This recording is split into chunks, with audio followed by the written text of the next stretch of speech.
Welcome, ladies and gentlemen, to the Monday, February 5th, 2024 regular meeting of Freeport City Council. I will declare that a quorum is present and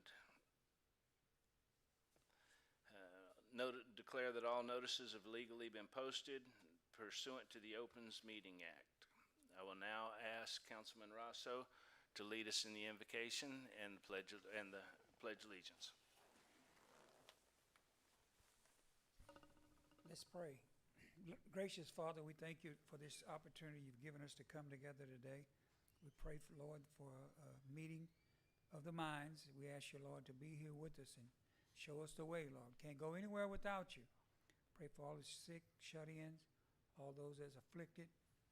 In Jesus' name we pray. Amen. Amen. Pledge allegiance to the flag of the United States of America and to the republic for which it stands, one nation, under God, indivisible, with liberty and justice for all. Honor the Texas flag. I pledge allegiance to thee, Texas, one state, under God, one and indivisible. Thank you, and you may be seated.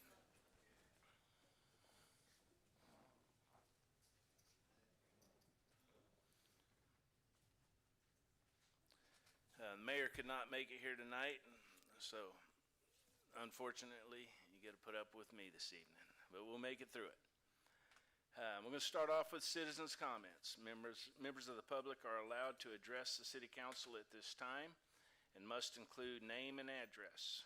Note, specific factual information or a recitation of existing policy may be furnished in response to an inquiry, but any deliberation, discussion, or decision with respect to any subject about which the inquiry was made shall be limited to a proposal to place such object on the agenda for a subsequent meeting for which notice is provided in compliance with the Texas Open Meetings Act, unless said notice appears herein. The public is reminded there is a 4-minute time limit as approved by the City Council. Stopwatch out.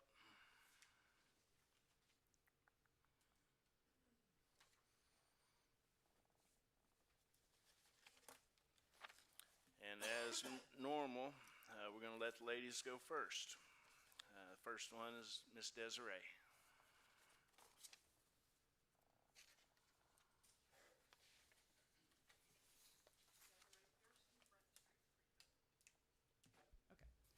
So, it was called to my attention that Miss Pam Dancy thought that I looked at her the wrong way at a meeting.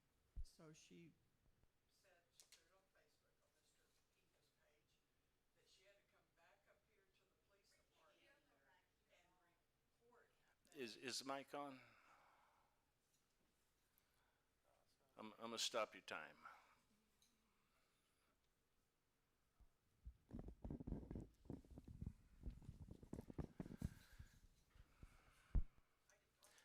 You know, one of these days we're going to get a rechargeable lithium battery in that mic.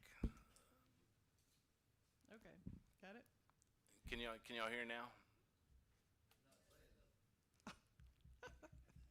So anyway, she, after the meeting, she, I guess, took offense that I looked at her the wrong way. So she turned around and she came back to the police department to tell them if anything happened to her, that they needed to look at me. Well, I want to say that that's not at all true. I wouldn't waste my time on her. But so anyway, she put it on his Facebook. He let that go, but then when I tried to answer it and say there's no truth to it, he took mine down. But, you know, that's whatever. So I just want to get that clear with all of y'all that I've never threatened Miss Dancy. She doesn't like the way, I guess, my Brian Owls look at her or whatever, but I can't help that. So I think her little shows that she put up here are ridiculous. And I'm really, after that last meeting, surprised that Jerry Springer's show hadn't called to get some of these actors in here. Just want to let y'all know. Thank you, Ms. Pearson.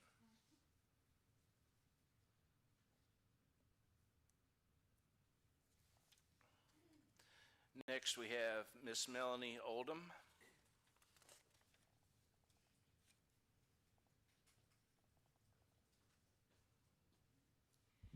Good evening. I'm Melanie Oldham, 1206 West Broad Street.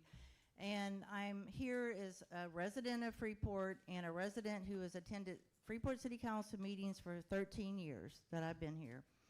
And I've learned, I used to get up and speak at almost every meeting, but what I learned is you gotta look at the agenda items and speak to an item that you know a lot about or you're very, very concerned about. So I'm going to speak now because I don't know if I'll be here till item 14, but this is about the review that you're doing of the ethics ordinance. And as you will be discussing readopting Chapter 100 Code of Ordinance, maintaining an ethics policy for all appointed or elected officials, boards, and commissioners representing the city of Freeport. And the key is the public has to have confidence in the integrity of its government and the people that we elected. We're a home rule city, so we have some guidelines. I just like to say, 3 years ago, and I'm not naming names, somebody told me that the person would do whatever it took to get rid of our city manager, our mayor, and every city council member here. And I thought, this is before any recent things have ever come out. But there's a line, and when somebody crosses it, that's why what they're going to, Ms. Donna, I think is going to discuss, the new sections are about having ethics training for everyone, including mayor, city council, anybody on a city committee, employees, and they have to do that if you're newly elected within 60 days or 90 days. If you're presently on the council and stay on the council, you have to do it within 60 days. It's a detailed training on what ethics means, so nobody will misunderstand and find the loopholes or get an attorney to find the loopholes for them. It's going to be very clear, and the people that take this ethics class will have to sign a paper that they understand. One thing that's been missing from this ethics ordinance that was written in 2015 is penalties for violations. The last 3 years I've sat and observed our city council, and I've been shocked over and over again. When you become an elected official, you have to have a tough skin, and you got to know you're going to have some serious, hard discussions.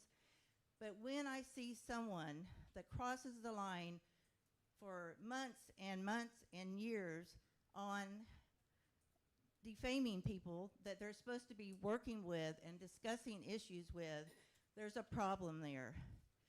And if I was some city council people, I would be filing for defamation of character because it's gotten that bad.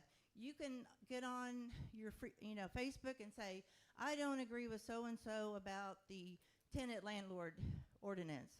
But when you start calling them unprofessional, terrible names over and over again, that is not ethical, and anybody should know that.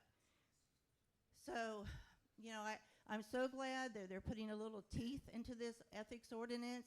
I hope all of you read it and vote for it, because it's time. I'm so tired of people saying, well, I interpret it a different way. If you all have the training, including you all, employees and people that are on city committees, it'll be clear. And then if citizens or whoever comes to you all and says, I'm tired of seeing this over and over again, here's the documentation, it only takes 2 of y'all to bring it to the council, and then there'll be a hearing. But anyway, please read the revisions and vote for this. Thank you, Ms. Oldham.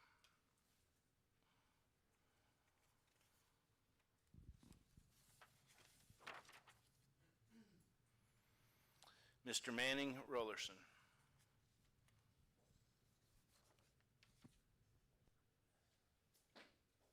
Good evening, council.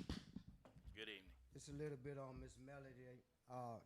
There's not much that we disagree on, but I disagree on one thing. If you're going to talk ethics, remember the First Amendment. Everybody have a right to say whatever they want to say about you. That's just plain and simple. If he want to call you fat, stupid, and lazy, he have a right to call you fat, stupid, and lazy. It works with the Constitution, so the government can't make policy that defames or violates the constitutional rights of its citizens. Make sure y'all know that when y'all make that order. There's very little that I disagree with Ms. Melody on, but I disagree on that for one thing, because everybody have a right to say what they want to say, long as they are not threatening you in any manner. That's just plain and simple. When government figure that they could tell you how to talk, how to walk, how to sleep, how to drink, then you don't have a freedom, then you don't have democracy. So don't make laws to violate someone else's right. But in my my whole thing about today is I'm kind of concerned that we invested $1 billion into this city in 55 years. Where's the investment in Freeport? Where's the homes? Where's the property 75 years that the people on the East End invested in that's over there, that's been sold to different construction companies that we haven't seen the 800 homes since Troy Brimage signed the contract and Norma Garcia? Where's the money? Where's our homes? And where's the investment? Same thing I said to DOE last week, this week when me and Mr. Odom then was in D.C., is that with the people of Freeport has invested $1 billion over time and there's no return on our dollars. Our children rank 55 in education, math, and reading. But our money going to the manufacturing agencies, Dow, L&G, which ain't gonna never stay running because it's a problem. And I'm glad Biden signed the pause. Because in my opinion, they need to stop exporting natural gas from here in the first place, because that's the time bomb waiting to blow up in this community. It's sad that you ride through this city and see that your ward, every last one of y'all wards, the drainage ditches is still looking the way it looked. Over by the tracks over in Ward D, all that whole flood drainage ditch needs to be clean. And all the ditches in the community needs to be clean. Across the bridge, y'all arguing and fighting about things that's not necessary, but nothing's being done. Then you get up here with political stump speeches last week from Mr. Brimage, and I don't know how that's going to work out when y'all just worked out a deal, and then y'all drop it, so now he wants to come back and run for mayor. I'm going to tell you one thing, and I'm going to say this is the last time. Before I let that happen, the FBI will be inside this building. I promise that. Because it's been too many years of going through this on social media with this council. It's untruthful, it's untransparent, and it loves to attack its citizens. The temperament is bad on some of you guys, but you serve the citizens. Y'all need to wake up, because before it's all over with, it'll be my honor to make sure that I see every last one of y'all in jail. Thank you, Mr. Ullerson.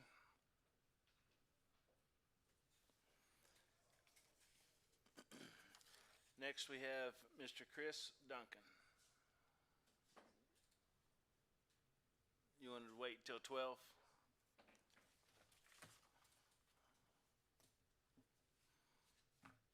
All right, we're going to move on. Presentations and announcements. This is presentation for Employee of the Month for the month of December 2023. Mr. Petty.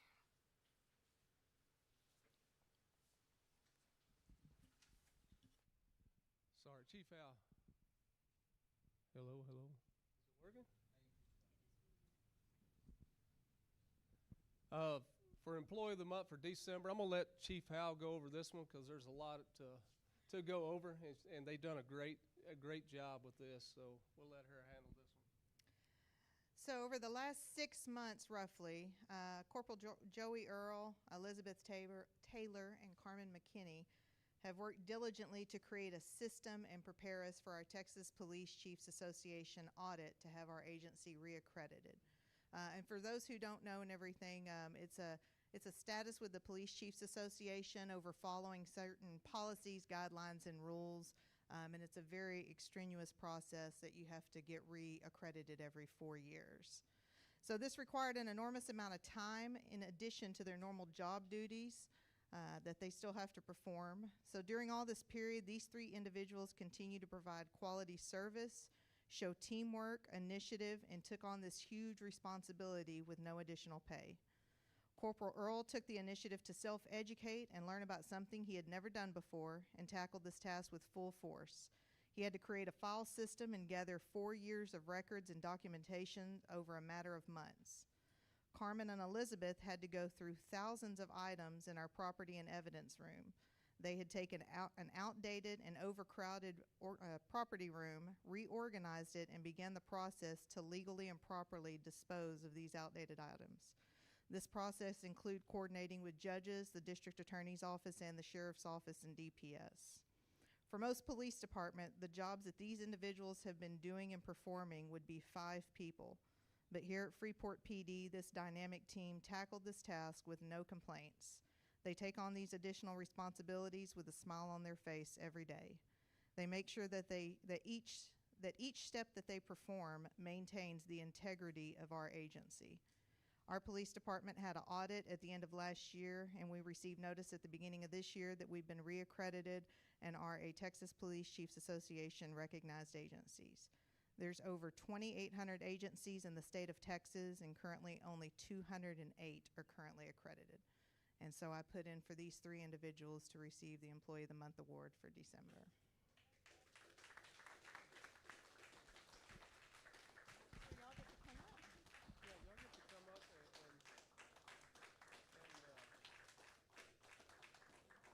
I don't know which one's Carmen. Which one's Carmen? Miss Carmen.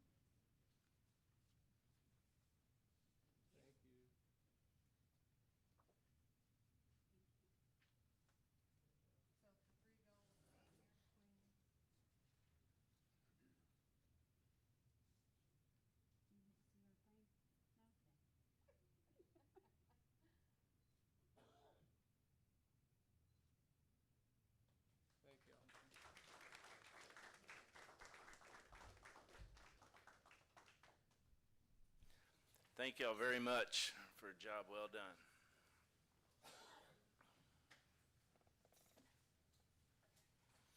Miss Howell, don't go very far. Let me get there. That's easier to do.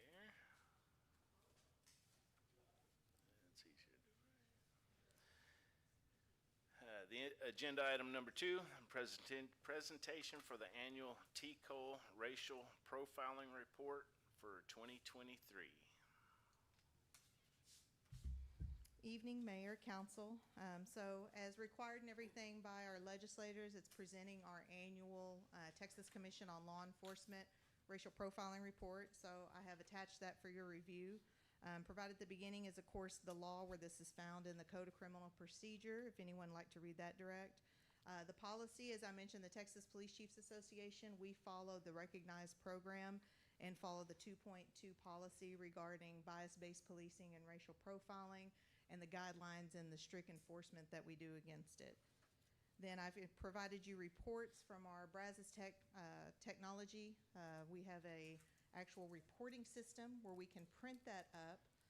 And so I provided that so you can see that actual information that's printed from Brazos Tech, and then the actual racial profiling report on what was entered in with TCOL, and then I provided you some data graphs and collections for the past few years just for some comparison. So ultimately, in conclusion, Freeport was found to be in compliance with all required laws. And like I said, it is a legislation requirement that we bring it before council just for presentation purposes and to see if anyone had any questions on anything. Thank you, Chief. Council, do you have any questions or comments for Chief Howell? Only comment I have is keep up the good work, Chief, Oh, thank you, sir. and let your law enforcement employees know that we do notice the work that they're doing. I will Thank them. I will definitely do. Thank you. Thank you, Chief. All right, thank you. Next, we have a presentation of the investment report for the quarter ending December 31st, 2023, the first fiscal quarter of 2024. Ms. Ezell. Good evening, Mayor and Council. Good evening. This report is to be in compliance with the Texas Funds Investment Act. As of December 31st of 2023, we had $27.5 million in our various investments, and the ones that are, the 11 million that's in the bank is collateralized up to 160%, so we're in compliance with all investment requirements. Council, any questions or comments for Mrs. L? Oh, and interest rate's a little bit of 5%, so we're doing pretty good. Nice. That's what we like to hear. Hearing none, thank you very much. Thank you. Move on to council business, regular session. Agenda item number 4. Consideration of possible action on the approval of the city council meeting minutes from January 22nd, 2024. I will entertain a motion. Mayor, I'll make a motion to approve the minutes as presented. We have a motion to approve by Councilman Matamoros. Do I hear a second? A second. And the second by Councilman Rosso. Council, any questions or comments, discussion? Hearing none, I'll call the vote. All those in favor state aye. Aye. All opposed? Motion passes unanimously. Agenda item number 5. Consideration and possible action approving the sale of Block 46, Lot 13. Ms. Kramer. Good evening. We're back tonight with this on the agenda. It was tabled at the last meeting.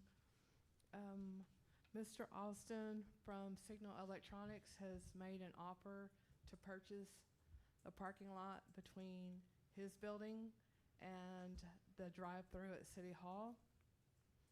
I've reached out to our Freeport EDC and our Main Street to see if they had any support or objections to selling, and they both supported the sale. They supported the sale at the price that was offered of the $5,250. The EDC said that they would support the $10,500 if he agreed to the sale, and then he could apply for some sort of EDC grants that might offset some of that cost. So we're just here to present that tonight and see if council can negotiate a price with Mr. Austin that, both of y'all feel good about. Okay. Council, before we get into any discussion, I would entertain a motion one way or the other.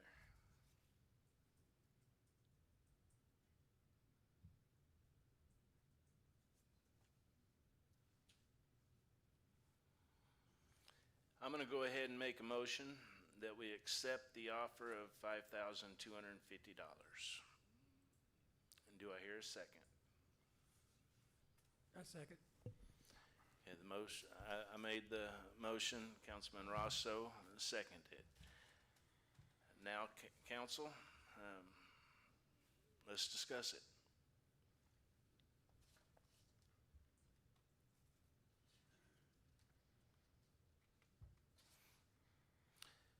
I'll go first. I think selling the property to Mr. Austin is a good idea. I feel like he already uses it. This was something that would get it on the tax roll. If council were to follow suit as we normally have done, we would accept the offer of a broker's value. The EDC also suggested that if we accept the lower offer, that we put something in the deed that states he must resurface the parking lot or something, along those lines. There were really some good recommendations in this by the EDC, both put in there for them to resurface it, as well as if they paid the full price, go apply for the improvement. So council, what do y'all think? Any?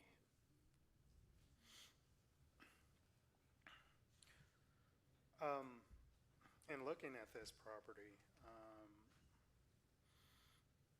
I would be okay with the selling price plus the $275, which we've paid for the broker's opinion, with the stipulation that if the owner of the building decides to sell this building with that adjacent lot for a much larger value, that we get a rebate, because we're giving it to them at a discounted price. I'm also agreeable to what the EDC has stated of selling it for $10,500, not include that $275, or have it included in that $10,500.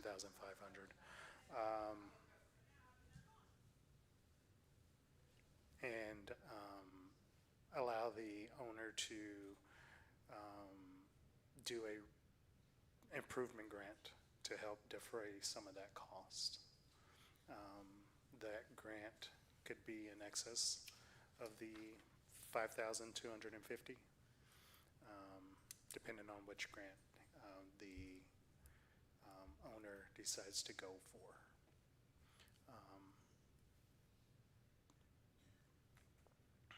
But at this time, the precedent that we've set as a council and the councils before, which has sold property for what the appraised value, I'm not, I don't feel comfortable deviating from that just yet. So if I'm understanding you right, you're okay with the $52.50 plus the cost of the broker's opinion, but would like to put some kind of clawback in there, which I don't know if we legally can do. We might have to talk to Tommy about that. But if they were to sell it at And sell it within a certain time frame. If they decide to sell the building and that property, increase the value. yes. Because while he didn't flat out say that he wasn't going to, he didn't say he wasn't. Or he was going to sell it, he didn't say he wasn't. So I would hate to give a piece of property away for a lower value. But he is a long-term tenant in downtown, so I don't want to stymie his growth if he wants to grow either. So Understood. Thank you. Mr. Rosso, do you have any input? I second it, so I'm good with it. Mr. Pena?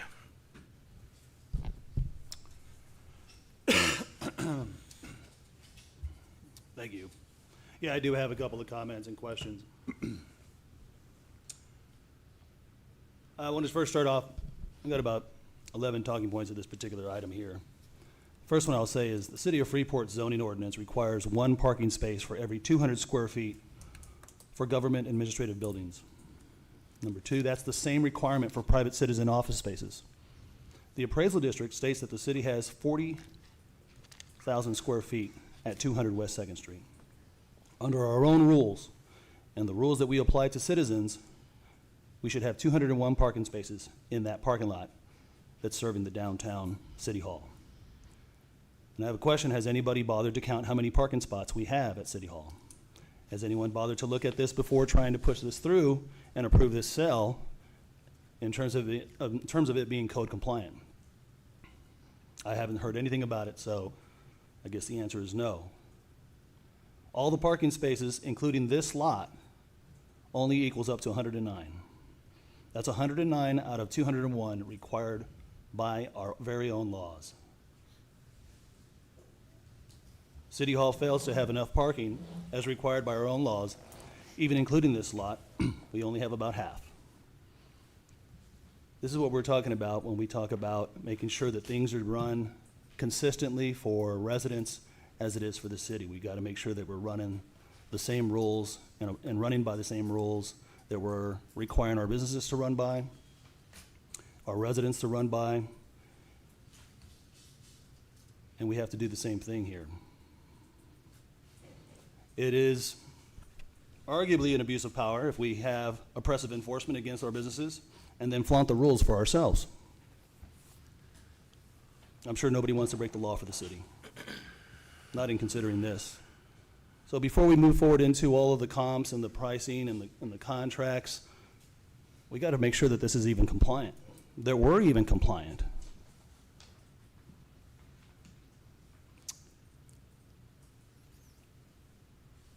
I figure we may be able to lease out our city hall in the future, and when we do, as we've discussed, once it's remodeled, we got to make sure that we have legitimate parking for those tenants.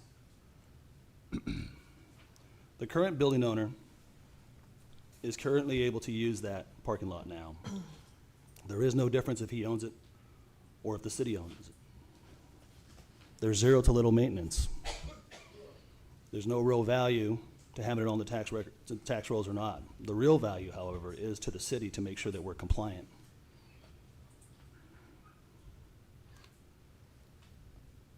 I want to make sure that we take these matters into consideration before we're giving away any additional land that is going to be needed by our very own city hall to stay compliant, because right now we are out of compliance.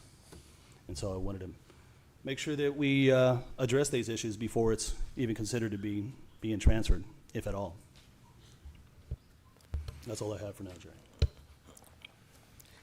Appreciate your investigation and looking into the parking issues as far as code goes, and I encourage you to put that on an agenda in the near future, and let's discuss it. But right now, we have a motion and a second on the table to sell the property for $5,250, and I would like to change that motion to include the $250 fee for the brokerage opinion. Broker's opinion. 275. 275, 275.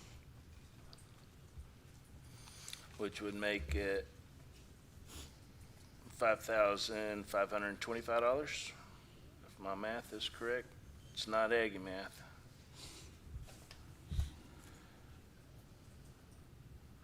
$5,525. You nodding yes?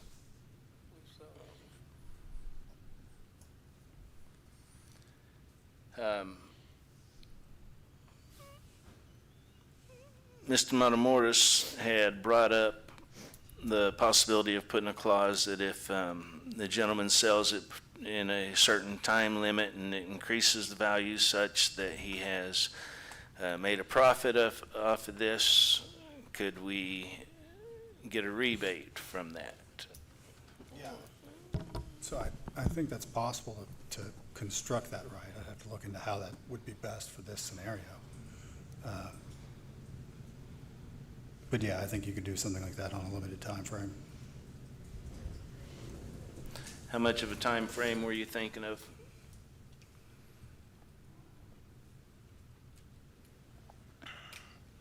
I would probably think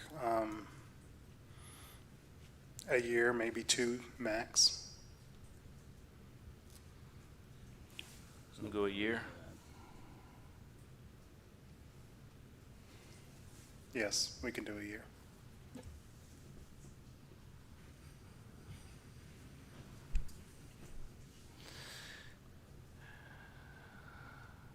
We realize we're out of compliance with this particular parking situation right now. And by selling this, it puts us further in out of compliance.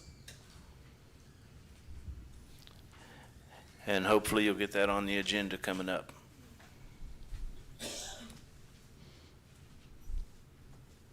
But we don't want to save the property in the meantime.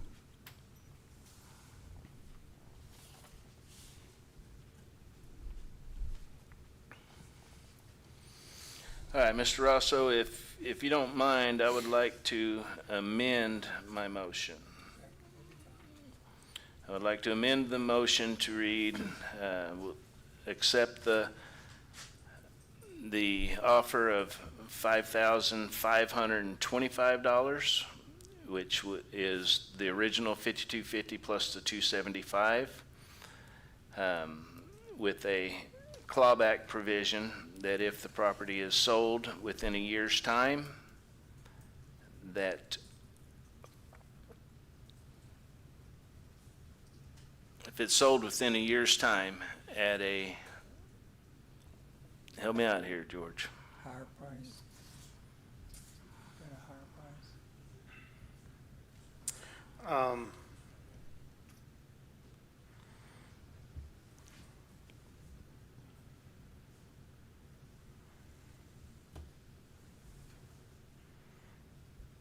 At a value, well, hold on, let me think about this. Because we want to make sure that the value that the building is without that property today versus the value with that property now attached to it, sold in a year. So,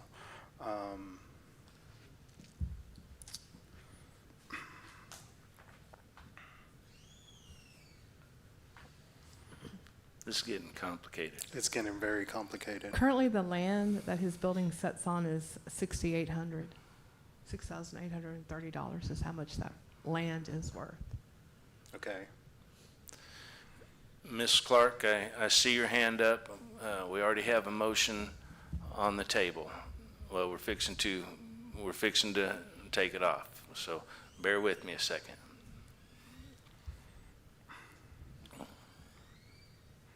In the same way with Sweet Teas, the property the land that the building sits on is worth more than just the vacant parking lot next to it. So, Ms. Kramer, what's the value per, and this is going to get really deep now. What's the value per square foot of land for that property, that Sweet Teas, that we sold Sweet Teas? It's 50 foot wide, the same as this parcel here that we're discussing. Okay. So that's 50 by, I think it's 140. And so what's that value per square foot? I don't know.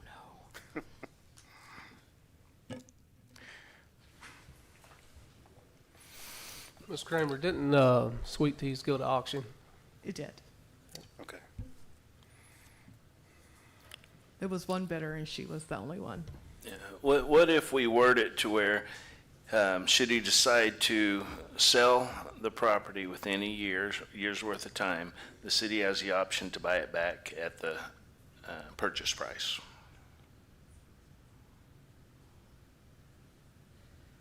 That's fair.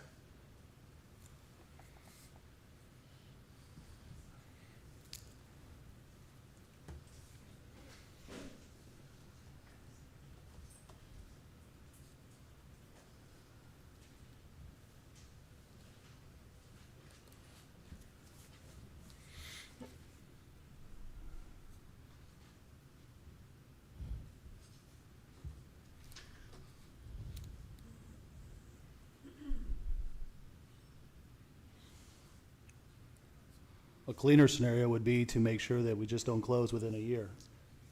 Because the moment you transfer it over to them and deed it to them, anybody, third party, it's gonna be a lot tougher to get it out of their names and try to purchase it back for the same price.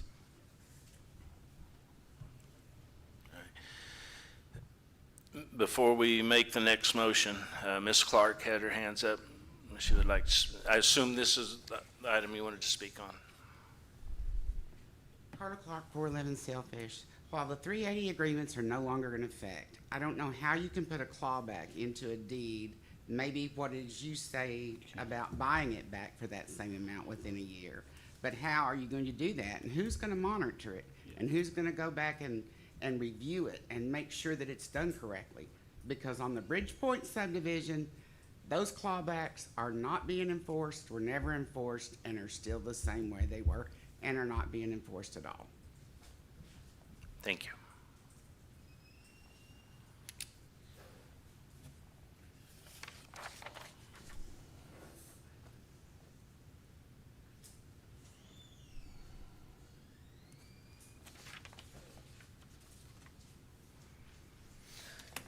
All right, with that being said, I'm going to make the motion that we, So is the other motion off?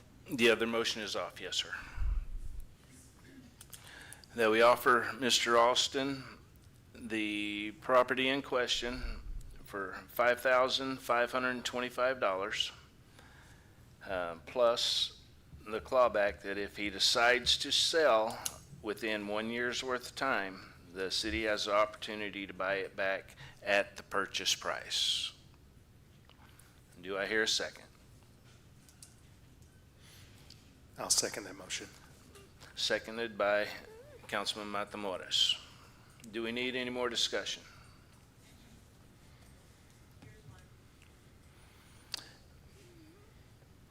Mr. McGinney, we're already, You can call. well, we have a first and a second.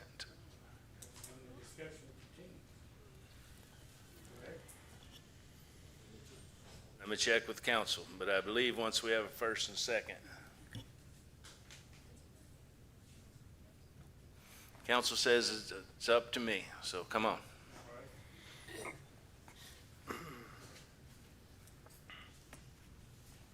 David McGinty, 521 West Broad. I'm a little bit concerned about what Councilman Pena brought up about the legality of our situation there, and I really think we're digging a hole if we don't find that out first. That's just my opinion on that. Thank you. Thank you.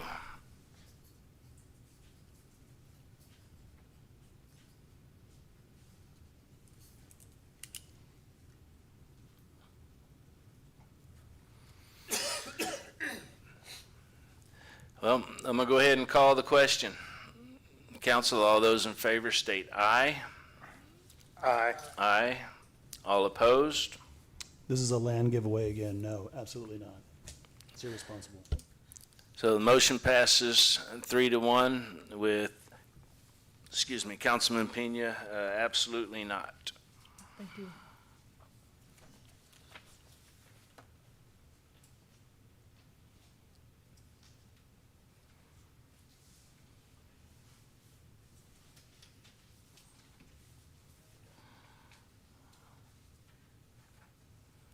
Sometimes it's a heck of a lot easier on paper.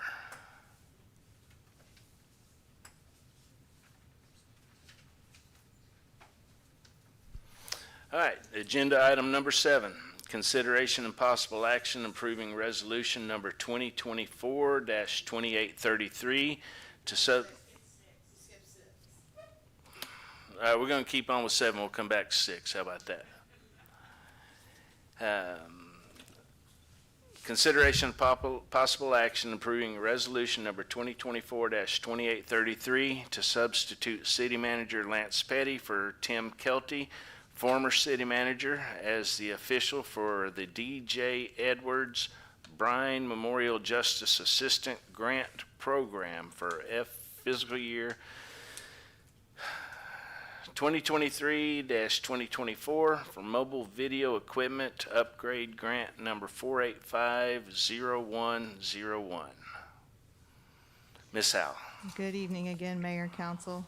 Sorry for such a long title there on that, but we had previously brought forth some grants that we had received. The resolutions were already issued, but at the time they were issued under Tim Kelty as city manager.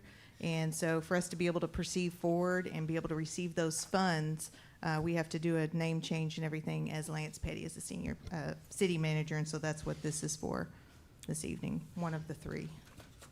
I'll make a motion to approve. We have a motion to approve by Councilman Pena I'll second that motion. and seconded by Councilman Matamoros. This one seems like one of those no-brainers. Any discussion or comments? Hearing none. All those in favor state aye. Aye. All opposed? Motion carries unanimously. Thank you, Chief. Now we'll go back to agenda item number 6. Consideration and possible action approving ordinance number 2024-2719 to add no parking signs on the 1700 block of 8th Street as a specific location where the stopping, standing, or parking of vehicles is prohibited. Take it away. Good evening, Council. Ms. Beasy could not be here to present, so I am doing it on her behalf. A lot of you probably don't know me. My name is Shelby Arujo. I am the acting building or interim building official at the moment, so I'm filling in for Ms. Patty for agenda item number 6. The staff recommendation was to approve no parking signs in the street on both sides of the street in the 1700 block of 8th Street.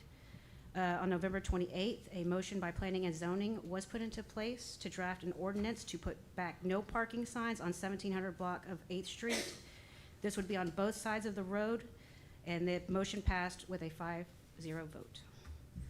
A survey of this area shows that 95% of the structures on the 1700 block of 8th Street have back entrances from the alleyway or a driveway in the front of the house to accommodate for parking. The financial impact of would just be the cost of the signs. And as for third-party recommendation, it has been approved by Planning and Zoning and approved by legal with Olson & Olson. What is the plan for the 5%ers? Where are they going to park? Well, as in terms of, I have actually already worked with one building homeowner. He actually did install a new driveway in the front of his house. They do have an option of actually installing driveways. As long as they meet the accordance of the 24-foot wide, they can actually install ones in the front. But they do have accommodations in the back as in terms of some type of alley parking as well with their back garages. Okay, thank you. Council, I will entertain a motion.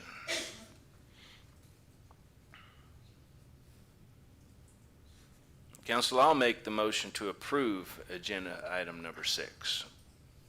Do I have a second?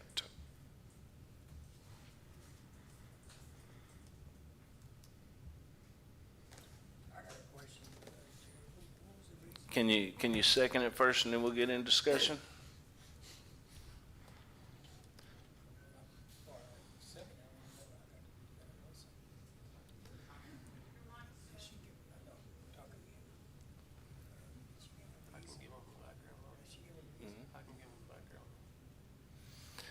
Mr. Petty, can you give the background on it real quick? Yes, the residents in this area, it's not going to be new to them. The no parking signs were installed in this area, and when it was determined that these were not listed in the ordinances, Mr. Kelty at the time had us remove them. Once they were removed, that's when we took it back to P&Z because we had a lot of complaints that the no parking signs were missing. And a lot of people were parking there, and that's a busy road where people take their children to school, and it gets pretty narrow through there when it's lined up with cars. So that's why it went back to the P&Z for discussion, and they approved to reinstall those and add them into that ordinance.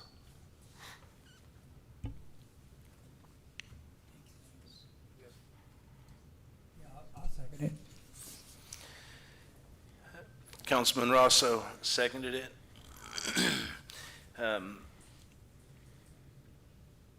Now that we can discuss it, I have had, this is a part of the city that's in my ward, and I have had several citizens come to me once the signs were removed, asking to have them put back up.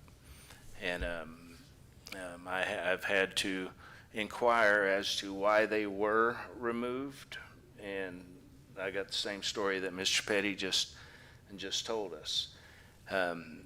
Where this road is just 2 blocks down coming off of the main highway, and a lot of people like to use that as a racetrack, and it's a narrow road, and when cars are parked on the side, it really makes it difficult even if you're not speeding down there, it makes it difficult to travel through there.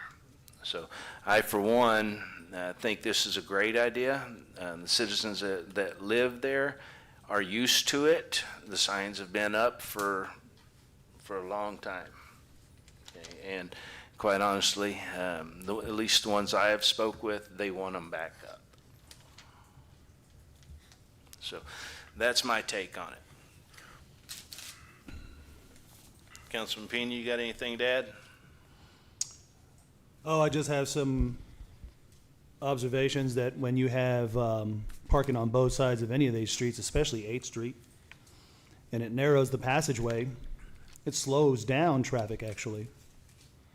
If we have a safety issue where folks are speeding through there, and now we're removing those cars on the sides, sounds like anybody that's speeding through 8th Street is going to have a little more elbow room to speed a little faster and a little more comfortably. I figure that if we're trying to really achieve safety, then maybe we need to put some speed bumps over there. And I hope we look to address the speeding that goes down 8th Street, 9th Street, 10th, 11th, and 12th, which is where a lot of the families reside that go to the elementary school and the junior high. Thank you, Councilman. My last question to you is that, have you noticed that when those signs are up, the traffic moves faster through there? It's always been my experience that when you move vehicles off the sides, cars move a lot quicker. I would probably answer your question yes, but I've also noticed that when cars are parked to the side, it's difficult to crawl through there, which is another safety concern. Yeah. So it looks like the parking signage issue is only part of the solution, that we probably need a speeding and or a speed bump solution as well, a speed limit change there. I mean, it looks like it's a complicated intersection. Any insights on that from your experience there, from the feedback from the residents in Ward B? Not on speed bumps, no, sir. So all the problems that we have at that particular space will be resolved by this signage? I'm not saying that. I'm just curious. I have no other further comments. Councilman? So, go ahead, I'll wait on them. Ms. Dancy? Do you have a form filled out for me? No, I just wanted to ask, are y'all looking at the intersection? Do y'all have the paperwork on the intersection? Do y'all have that? No, ma'am. Okay. It wasn't so much because it was more of a safety, not a speeding issue. It was because if y'all had a photo of that intersection, which you probably should, it would give you a better idea of what planning and zoning was talking about and the citizens were talking about there. It's because one of them kind of curves. And so with the cars parked there, it's a blind spot and people are running through there. And so that's what that was about. So maybe next time if you can add them a photo of the intersection, then y'all get a better idea. I'll fill this out. Thank you, Ms. Dancy. Ms. Clark?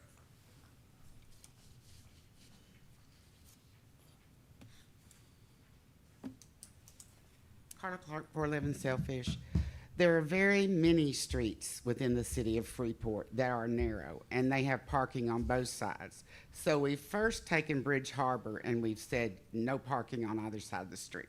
Now we're taking another area and saying no parking on either side of the street. So we're picking and we're choosing certain sections, and I think we need to be thorough about that.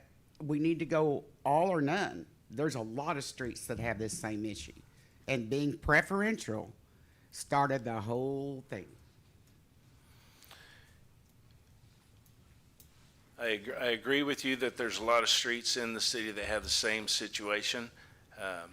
And hopefully we can identify some of those other ones that also have alleys in the back that can be utilized, because it's we got to have both, I think. Okay, so council, any other comments?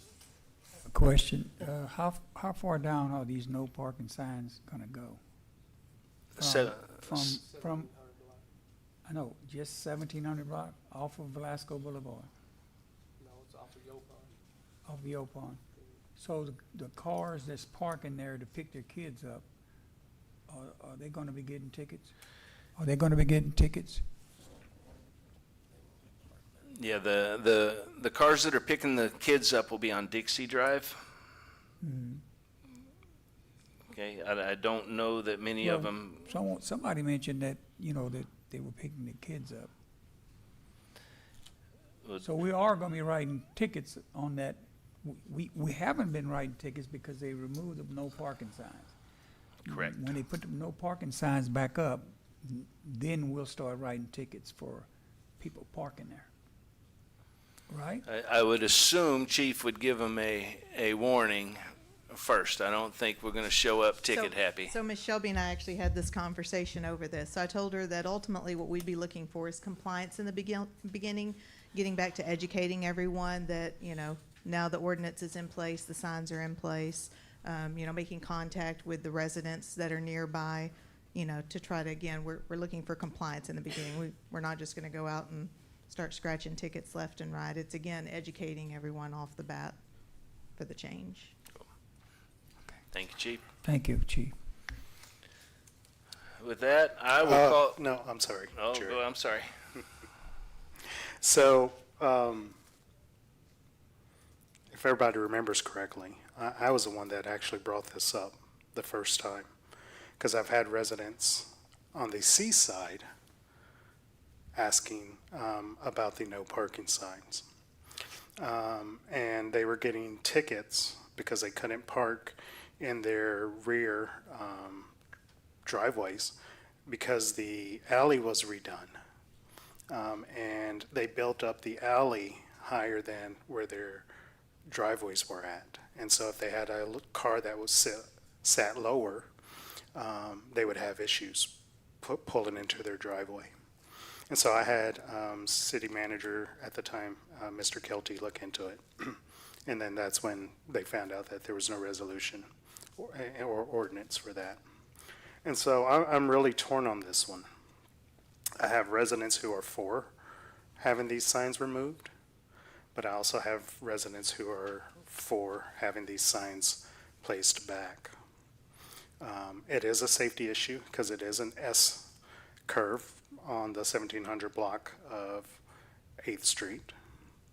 There are no parking signs anywhere else on 8th Street, so as Ms. Clark stated, we're picking and choosing. It's an issue that we really need to come up with a more defined solution, as Councilmember Pena stated. And so I'm really torn on this. Honestly, I would like for us to look at possibly some type of study to see what's the ultimate and permanent solution versus no parking signs. Because yes, if you have cars, you're going to slow down, but you're still going to have that issue of if it's a dark, nobody else is on there, people are still going to speed. If it's sunlight, you're going to have blind spots where kids could run out. And so my ultimate goal would be, let's find a solution to this problem once and for all. Do whatever type of study we need to look into this and figure out what's the best solution to solve this problem. If it's no parking signs, so be it. If it's something else, then let's look into that. That's just my 2 cents. Lance, do you think we could get a study done in a timely manner? Yes, sir. Identify the narrow streets and see. Yes, sir. I can task a new engineers to do a traffic study. Okay. So I am okay with this. Good conversation. I will withdraw my motion if you will withdraw your second. And we will table this until Mr. Petty comes back with a study that includes more of the city instead of just one block. Thank you. Yes, ma'am.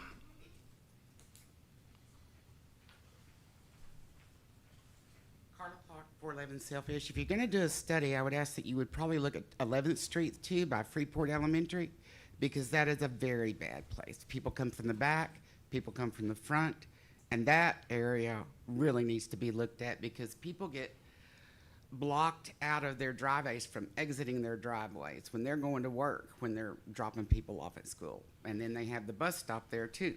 So the school should be in coalition with that at the same time. We'll try to look at the whole city. That way we can make this a one and done. Moving on. I think we're up to agenda item number 8. Consideration and possible action approving resolution number 2024-2834 to substitute City Manager Lance Petty for Tim Kelty, former City Manager, as the official for body-worn camera program for fiscal year 2023-2024 body camera upgrade project grant number 4840201. Ms. Howell. Good evening. So again, this is one of the other grants that I discussed. The first grant and everything was regarding the mobile, the in-car cameras. This is specific to the body-worn cameras. So same pretext, we've already been awarded the grant. That resolution has already gone forward and passed with council. This is just simply a name change from Tim Kelty to Lance Petty. I make a motion to approve. We have a motion to approve by Councilman Pena And a second. and a second by Councilman Matamoros. This is another one of those no-brainers. All those in favor state aye. Aye. Aye. All opposed? Motion carries unanimously. City Council Agenda Item Number 9, consideration and possible action approving resolution number 2024-2835 to substitute City Manager Lance Petty for Tim Kelty, former City Manager, as the official for the Rifle Resistant Body Armor Assistance Grant Program for fiscal year 2023-2024. Body Armor Upgrade Grant number 4793701. Ms. Howell. I'm just trying to get more free money, guys. This is another grant that we were awarded. But again, Mr. Kelty was listed as the project manager for the city. And so it's again submitting the name change to Lance Petty. I'll make a motion to approve. We have a motion to approve by Councilman Pena, Second. second by Councilman Rosso. All those in favor state aye. Aye. All opposed? Motion carries unanimously. Agenda item number 10, consideration and possible action approving ordinance number 2024-2720, extending the park hours to all city parks. Ms. Howell. So a few months ago, I had brought forth to council stating that our ordinance actually only has where Arrington Park is the only park that has the closed hours of operations, it closing from 10 p.m. to 6 a.m. every day. And I had asked as far as feedback to be able to extend that out to all the parks, with the exception of like with the River Place, the pavilion being rented or events taking place at the River Place, or fishing in the designated fishing areas. After getting council feedback, worked on an update of the ordinance and worked with Olson and Olson. And so that's what this change would be, that it would be for all city parks to have a closure from 10 p.m. to 6 a.m. Again, unless there's special events that have been designated by the city or approved by council, someone rents one of the facilities, or again, fishing in the designated areas. And of course, those individuals would have to have appropriate licensing for their fishing.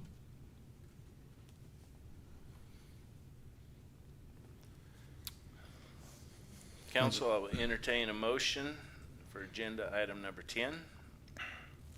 Mayor, I'll make a motion Go ahead.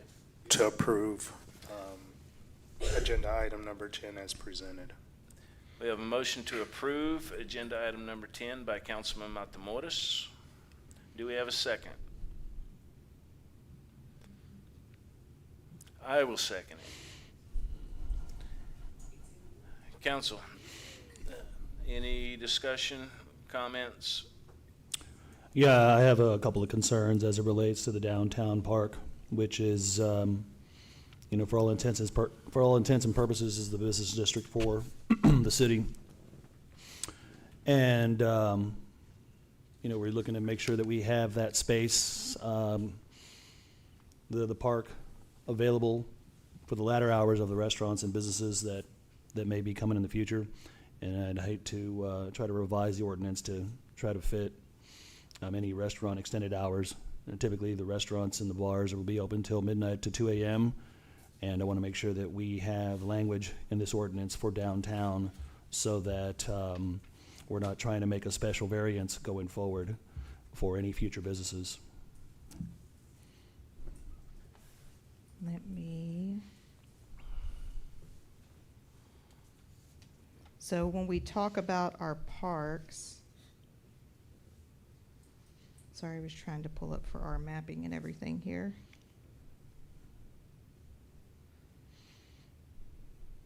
So when we talk about our parks and everything, we're talking about like our Arrington Park, our River Place, our Peppermint Park. So like the downtown region wouldn't actually be classified as like, one of the like listed parks, if you will, Okay. because that's kind of a different area. All right. It does have the splash pad, but it does not have like a normal park aspect to it, like our other parks do. You mean in terms of Like kids? like having the playground and stuff. And I would probably say even the splash pad, you're not gonna do the hours of the splash pad, Mr. Petty. Are there hours set up on the splash pad? They used No, to be ma'am. 24. It just runs 24, okay. I was about to say, I wouldn't think that, there would be, a lot of small children that would be out probably after 10 o'clock, with the splash pad. But again, like I said, we're looking at the other parks, like to prevent, individuals hanging out at Peppermint Park or at the River Place. Again, at the late hours, individuals tend to try to camp out over there, sleep in their car. Sometimes teenagers try to go over there and find them a little bit of secret time and private time away from adults. And that's kind of the stuff that we're looking to deter and everything from those locations. And so are we saying that the Memorial Park for downtown is not included in this? And so we can change and everything to actually list, specific parks, but Memorial Park, wasn't on Okay. for, to be able to consider on that. Yeah, Memorial Park's part of the Main Street as well in downtown district, so it wouldn't be included in this ordinance. Okay. Thank you. Good to know. Thank you. Good question and great response. Ms. Clark would like to add something to this. Just questioning, is this gonna be like over by the T-docks where the fishings is? Don't we have lighted pier there for fishing for at night? And also here in the park here by the, police station and library? It So are those included? excludes fishing places So if where you're it's legal to fishing, fish. You can be there between 10 and 6. Yes. Okay. Yes, so we have a provision in there and everything for the designated fishing areas, and of course, fishing to be allowed. Of course, again, I go back to if you got two teenagers, sitting there in the park and everything with no fishing poles and no fishing license, that kind of is going to lead us to, they can't really articulate that they're going to be fishing then. So obviously, coming up on individuals that are there that have fishing poles, tackle boxes, and then, those are the ones that are going to be like, okay, yes, those individuals are in fact fishing. But Thank this does include all of the park space just here in front of us? Like for Freeport Municipal Park? Mhm. Yes, sir. Okay. And like I said, but if somebody has the River Place rented, then that's in there. Or if there's a special event, whether it's a city-sponsored event or something from the Lions Club or, the MLK committee, then again, those are approved and everything listed there for the ordinances. So here by the Mystery and for that matter, the root beer stand, those are also considered park space? No, for the root beer stand and the library, those are not considered part of the park space there. So those wouldn't be included in the ordinance for the curfew hours? No, sir. Okay, No. neither the mystery would also be excluded? I would have to look, is how the mystery laid out, is it classified in Freeport Municipal Park? I'd actually have to check on that, I'm not sure. I don't believe so. I was about to say, I think it's on the other side of the road, has been my understanding, but I'd have to double check.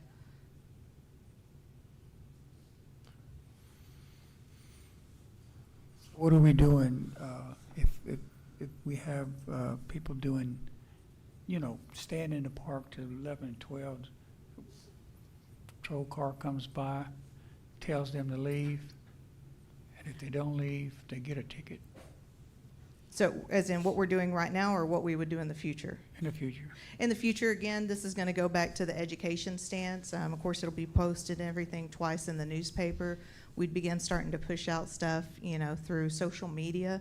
And we're looking for compliance is the goal is compliance. And so this gives the officers, the grounds to be able to say, yes, the park is closed right now. Y'all need to go ahead and go. As compared to before, we didn't have the grounds to be able to do that. I'm not looking to go out and have the guys write a bunch of tickets for, violating the 11 or 12, 2 a.m. even curfew for that matter either. But it's, again, just getting compliance and getting people to actually clear out of that area. Good stuff. Thank you. Question. Does this also include the baseball fields for Pee Wee and Little League? Are those considered city parks? So those would be those special events. So like if, you're talking about if they had like a tournament going on or some games going on? Well, I'm also talking about, I know when I was a kid, we would go and play ball as kids up until we couldn't see. And when you get, a lot of kids sometimes shouldn't have, but we would find a way to turn on the lights and continue to play. Right. But, so I'm just wondering, is it gonna include those fields? Are they city fields?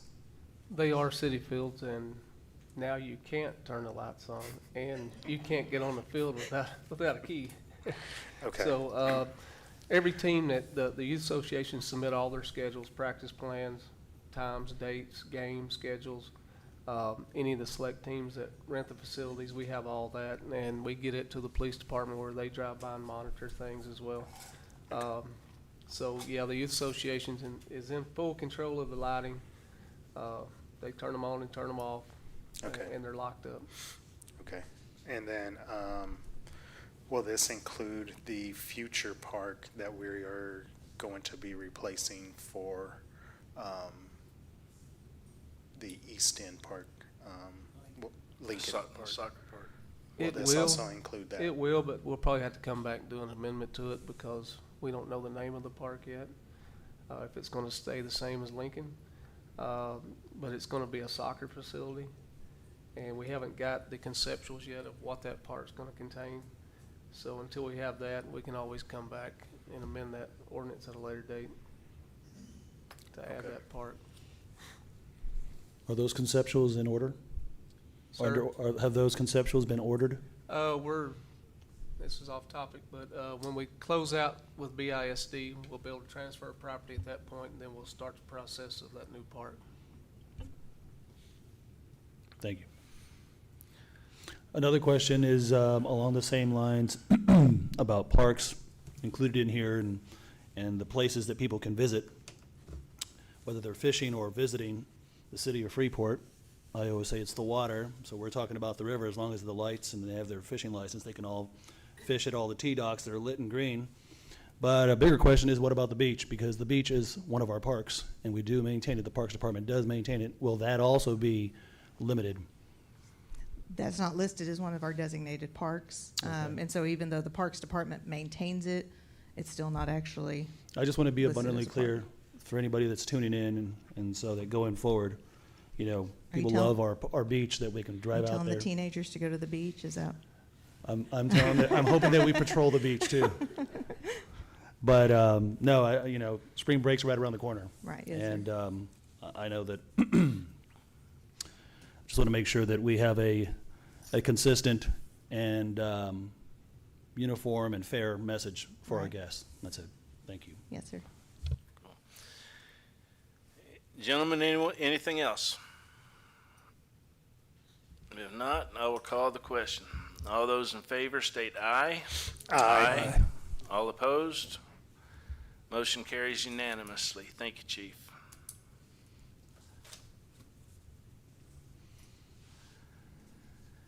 Item number 11, discussion on updating City Ordinance 30.77 regarding loitering. Ms. Howell. So this is just a discussion item to be able to get some feedback from council.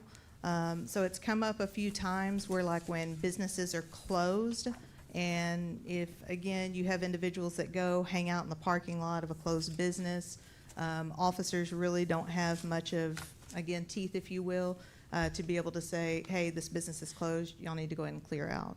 And so we were wanting council feedback on potentially a number of cities update their ordinance is regarding loitering of closed businesses.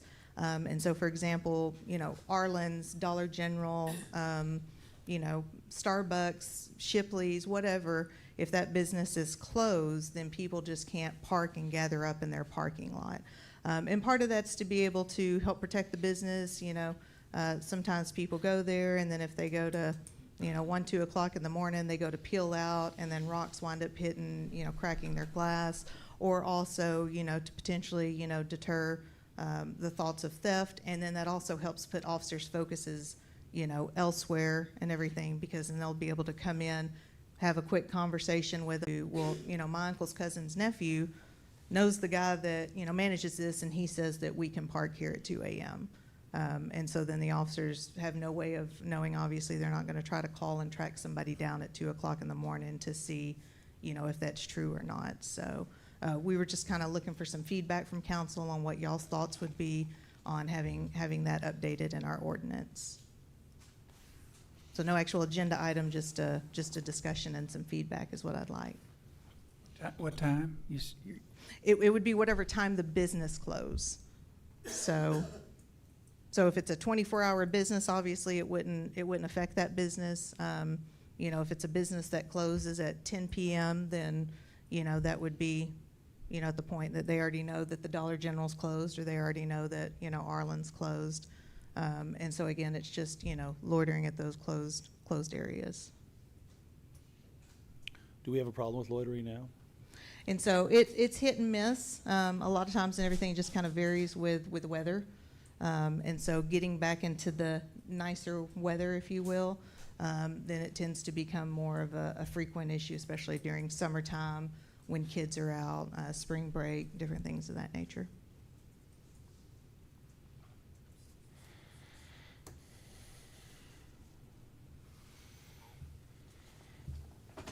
Council, what's your thoughts? So you're saying this is mostly directed toward the youth versus just people? And usually I would say teenagers into 20s. You usually don't have a lot of 40, 50, and 60-year-olds hanging out at closed businesses at, 11, 12, 1 o'clock in the morning. Not to say that you never do, but it's just not as common. It's generally more teenagers and individuals in their 20s. Mr. Duncan might be able to shine a little bit of light on this subject. I don't want to lose any of my time, but I just want to say that Nope. we passed the ordinance include. Actually, there's a lot of Supreme Court cases that people want to try to get after the homeless people, and United States Supreme Court basically said loitering is too vague. There's no such thing as defining loitering. And so we passed the ordinance include, and so I would recommend that y'all look at that, because I did a lot of research on that to make sure that it's something that would work for this, especially for business properties. So. Thank you, Mr. Duncan. Thank you, sir. So yes, I'm all about not reinventing the wheel. I was about to say, yeah, that would be something. It would be reaching out to several other cities, getting some different examples for comparison, everything for Olson and Olson. But before going and doing all the legwork and putting stuff together, that's why I kind of wanted feedback from council if this would be something that y'all would be interested in moving forward on. I, for one, would not like, if I had a business in downtown, I would not like to have someone hanging out at 2 o'clock in the morning. And if this gives if an ordinance like this gives the police officer teeth to go up and tell them, hey, you can't hang out here, then I'm for it. But like I say, I don't think we need to reinvent the wheel. No, definitely not. If you look at some of the surrounding cities and see what they do, design it for Freeport and bring it back. Okay. Is my take.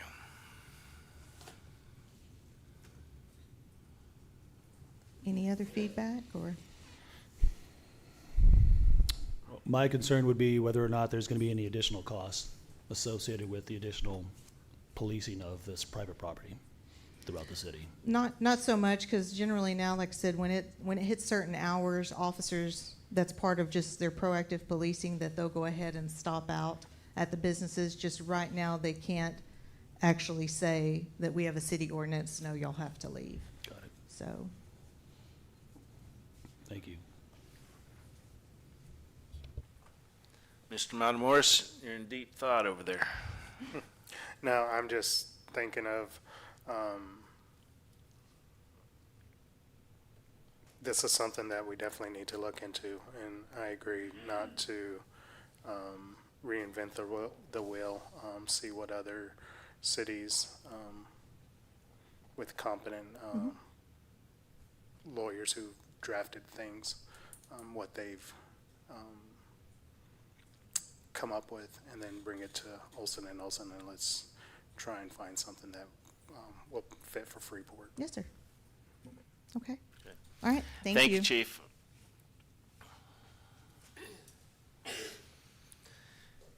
Now we're on item number 12. Consideration and possible action approving ordinance number 2024-2721 for possible revision of ordinance number 2019-2567, establishing the city's ethics policy for all elected and appointed city officials and all city employees. Before we go much further, Mr. Duncan would like to speak on this.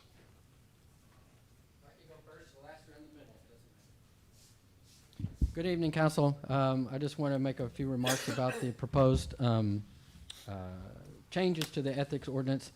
The proposed changes to the ethics policy, I believe, are both illegal and unwise.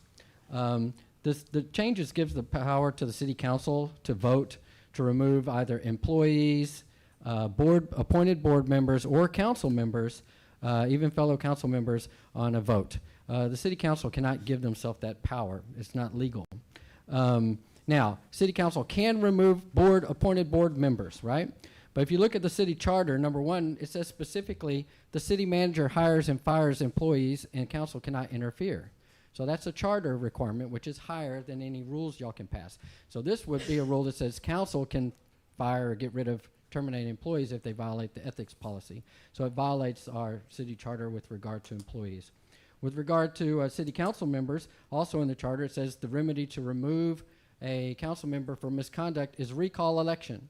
I looked, I don't find any other city anywhere that allows council to remove other council members.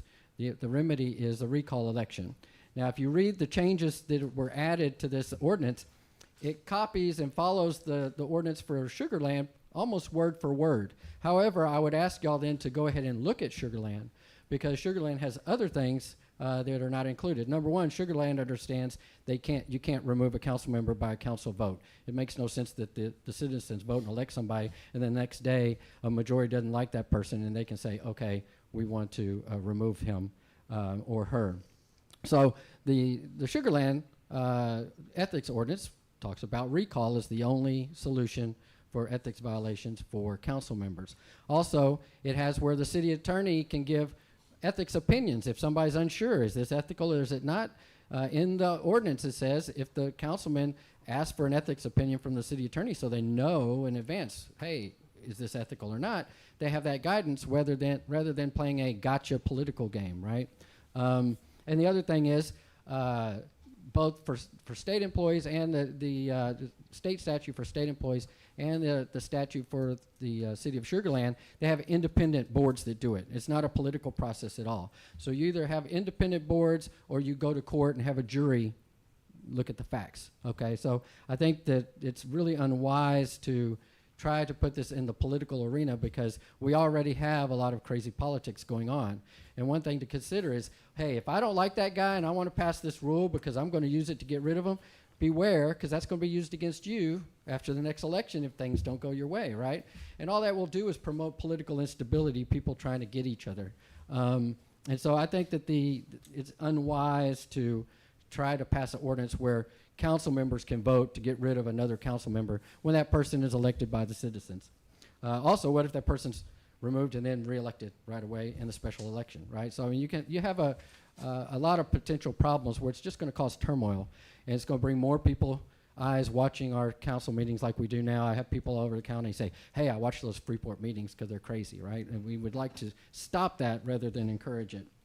And so I would say, we need to, I've heard proposals, and it seems to be kind of a lot of political posturing going on. I had a recommendation of, hey, let's have a ordinance where if you owe taxes to the city, you're kicked off, or council, you can't run for council. Well, look at your history book. That's illegal. There's Mr. a poll Duncan. tax.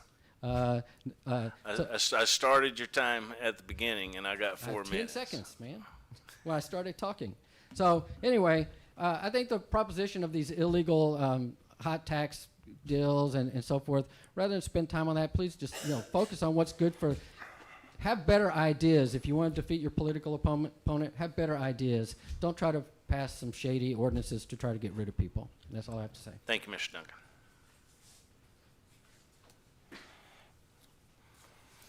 Ms. Fisher. Good evening, gentlemen. Good evening. So we are council is required to reaffirm the ethics ordinance every February. It had not been reviewed since it was adopted in 2019.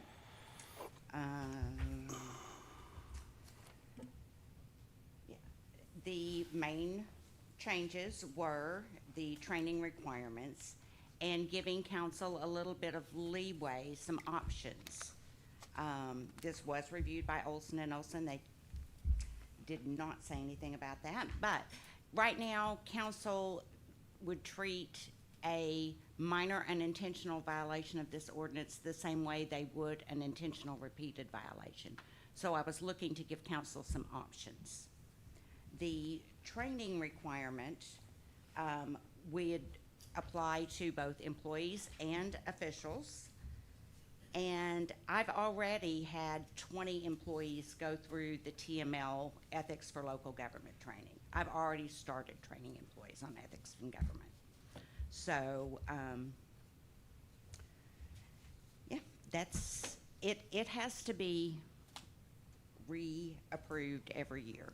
So I took a look at it. I did not look at Sugarlands, as a matter of fact, but I did look at some other ordinances. But one of the things that Mr. Duncan had said, it does say in there that in the case of an employee of the city, disciplinary action and appeals will be in conformance with procedures established by the city charter and personnel rules, which would mean the department director and the city manager would make those disciplinary decisions.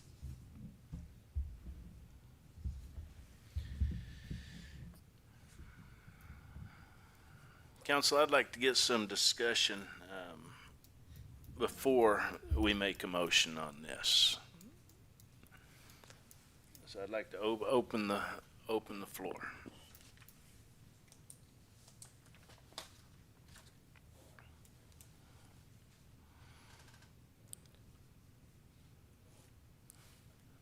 Whoever's ready to jump in there. Personally, I am okay, and I like the idea of everybody doing the ethics training. Okay, assuming that the training does not mean we got to fly to Dallas and spend a weekend. If it's online, a reasonable time frame, then I am good with that. I'm also good with board and committee members doing it as well, as long as we keep in mind that they are volunteers and we don't want to take too much of their time. However, we do want to be able to hold everybody accountable.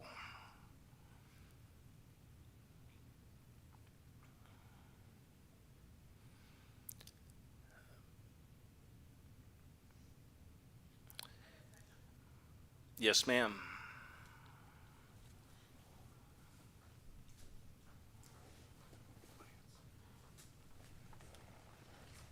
Council, yes, sir. I was looking at this, and there's a lot to look at, but of course it was highlighted in red, and I'm just curious, whose idea was it to remove censored and put in sanctioned?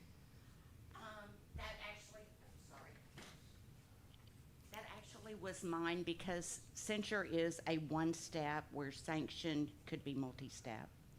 That was the only reason I changed that word. Okay. Okay. I'm just, because it could be disobey or approval. When I looked up the word sanctioned, it says two different things. So, I mean, I think that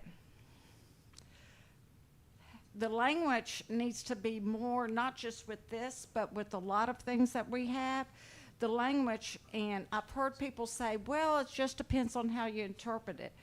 Well, I think that's kind of nutty. Because you and I might, have a legal thing together, and you're saying it's this, and I'm looking at this, you know what I mean? So I think all this needs to be really a little thoughtful, put a little more thoughtful thought in it, and yeah, I do, because it can be misinterpreted.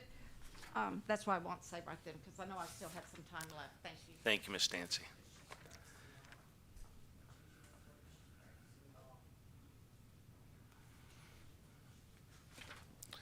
Council, I know y'all have some comments on this. I have some comments, but I'll wait if there's any other citizen comments. Take it away. Well, I'm glad you asked us to actually go ahead and discuss it before taking a motion. I always think that's the wiser route of passing any kind of ordinances so that there's no undue pressure. But I'll just say this, is that when I'm looking at this, I had a lot of questions, and as a city councilman, I'm entitled to know before I vote what the legal effects of this ordinance is, because my first glance on it is that this looks like more of trying to rein in any kind of free speech and, or for that matter, calls for transparency. So I have questions that I want to get into here. When I looked at page 97 of the packet, page 4 of the ordinance, section 100.003, section F, appearance of impropriety, it reads, public service is a public trust. All city officials and employees are stewards of the public trust. They have a responsibility to the citizens of the city to administer and enforce the city charter and city ordinances. To ensure and enhance public confidence in city government, each city official and employee must, and here's the change, not only adhere to the principles of ethical conduct set forth in this code and compliance therewith, but they must scrupulously avoid, that's the funny language, the appearance of impropriety at all times. And so I have questions here for the city attorney, who I'm presuming helped to draft this up and bring this forward for the city council to consider. So my first question is there a legal definition of appearance of impropriety, or is this just going to be defined subjectively by the majority of council? I didn't draft this, but I'd be happy to look into that. Yeah, I'd like to get an answer of if there is a legal definition of appearance of impropriety.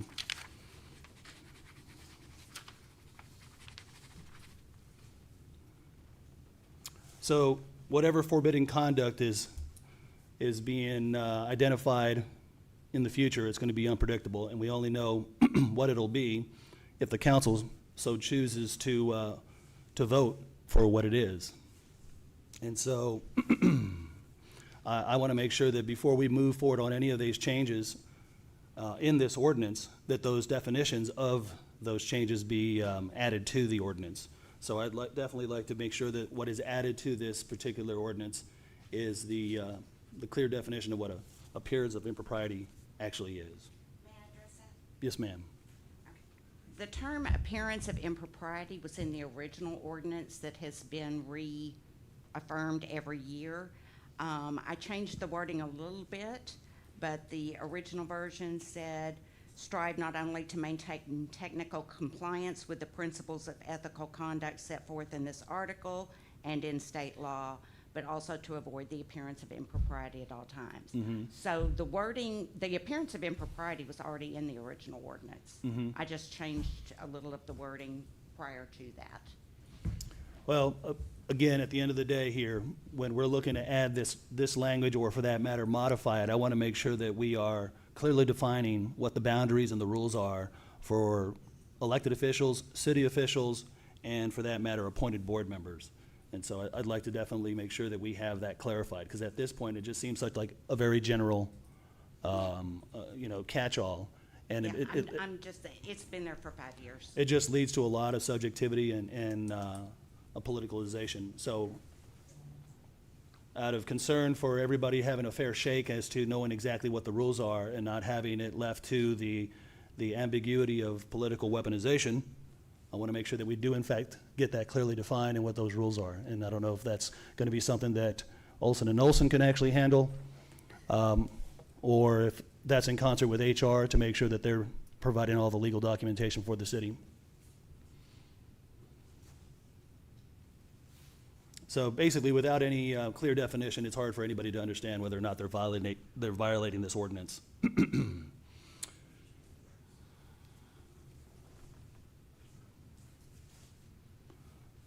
Let me just say, we don't know in advance what conduct breaks the rule, and the rule is decided after the fact. So if there's no definition, there is no way to know how to act. Don't know what rules, don't know what actions are going to be breaking the rules, because the rule is vague and subjective. And I want to make sure that we can establish a clear definition. Otherwise, there's no way to know what's correct. Second item here I have is, well, just to be clear, Ms. Fisher, it was you that wrote these changes specifically? Can you answer this question, if not yourself? I'm curious if Olson and Olson might be able to answer this question. What's the difference between avoiding the appearance of impropriety and scrupulously avoiding the appearance of impropriety? Nothing, it's just a word. Well, I know that the word scruples has a definition, and I know its application on this sentence certainly does drive a slippery slope, and so that's why I'm very curious when we get into these legalese. Words do matter. Adjectives, adverbs. I want to make sure that we're clear on this so that we don't have any ambiguity on this. That actual phrase was borrowed from El Paso's ethics ordinance. That actual phrase was borrowed from El Paso's ethics ordinance. Well, I'm curious if El Paso has ever removed anybody on council through their ordinance. Do we know that? Do we have any history on that? All right.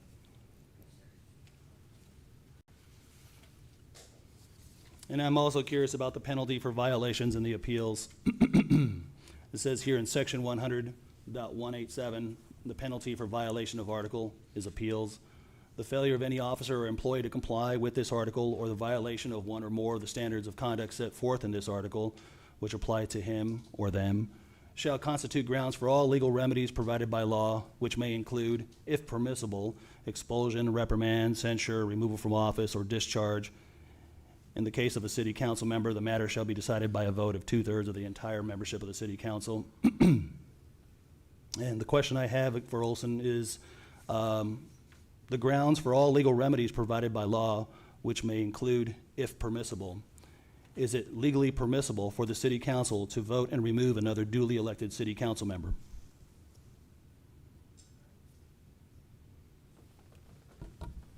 Generally, any city, Legally. if they've got a provision in their charter If they've got, I mean, it depends on the language in the ordinance. In the charter, but not I'm in the sorry, ordinance. the language in the charter. So without this language being in the charter, without any specific language in the charter about removing a councilman at this point, this language cannot be included in the ordinance, is that right? Well, I mean, to that question, objection leading, but like I said before, I didn't draft this, but I'd be happy to look into that issue for you. Yeah, there's definitely some very serious concerns as to what this ordinance is actually trying to falsely or illegally empower the city, or for that matter, our boards and our council. And so I want to make sure that we get this right, or that we get a clear statement of reckoning here, or for that matter, a clear statement on the record as to what our council advice is going to be on this. Again, section 100.17, subsection A, has been in the original ordinance for the past 5 years. I did not make any, other than renumbering, no adjustments to that section. Well, it looks like maybe it needs to be corrected. I'm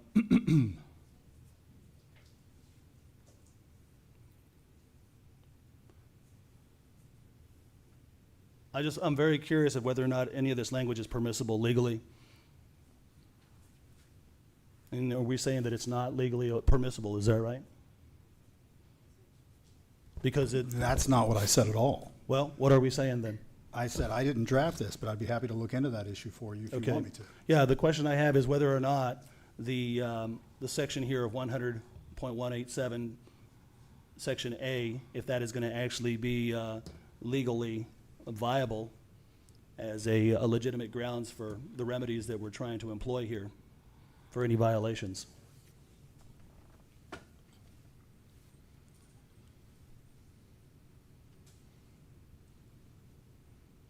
And I'm glad that Jerry asked for us to talk about this, because there are some very serious issues on this.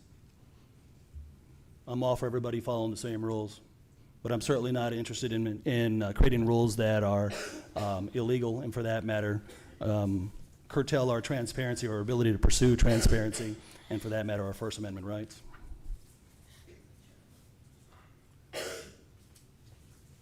So I don't know that we have an answer on that yet from legal, but hopefully we get that one the next one. But I'm just curious, Mr. Olson, are there any other cities that allow removal of elected council members by the vote, by the council, that you're aware of? And if not, why are we trying to get this done here in the city of Freeport? Again, I'd have to look into that. I mean, obviously, it sounds like Sugar Land is one. It's my understanding that Sugar Land has not removed anybody, and that there are no provisions for them to remove anybody. But we're here trying to go ahead and add that language in here, and it would not stand in court.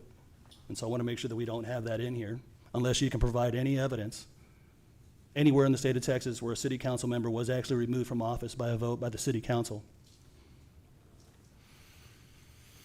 If you don't have an example now, I'd like to invite you to bring us an example to the next meeting. I apologize for not having the answer on the spot to this issue. Well, any of the documents and any of the ordinances, let me be very clear on this. Any of these ordinances that we have before us at any council meeting, they go to the city attorney for proofing. If they're not getting proofed by the city attorney, we should not be evaluating these to vote on. I sent this to David Olson for review.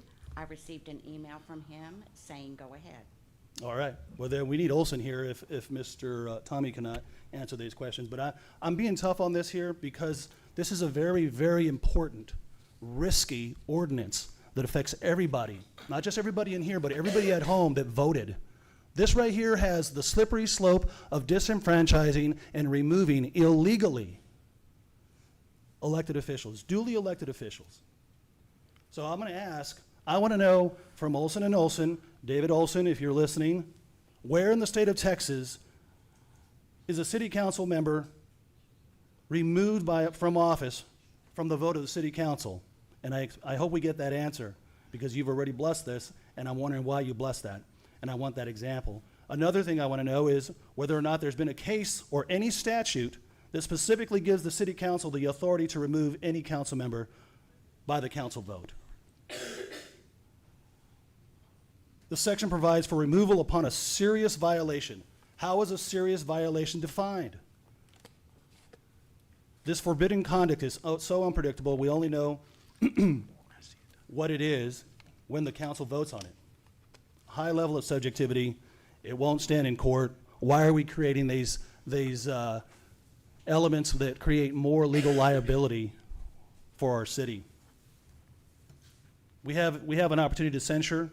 We've used it. We can continue to use it. Listen, I called TML today, and they said flat out, this is a home rule city, city of Freeport. The only way to remove a city councilman is through a recall, period. So I don't know why we're looking at this ordinance that has language of changes that's trying to falsely allow the city council to remove councilmen. Mr. Pena, can we let someone else talk for a little bit? That was the end of my questions. All right. Thank you. Thank you. I see y'all's hands, and I'm going to get to you. Council, anybody else want to add to what Mr. Pena just? I do want to add some things, but I'd prefer to hear the residents first.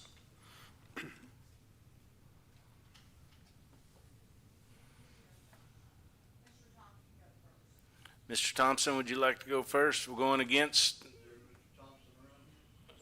Mr. Pearson.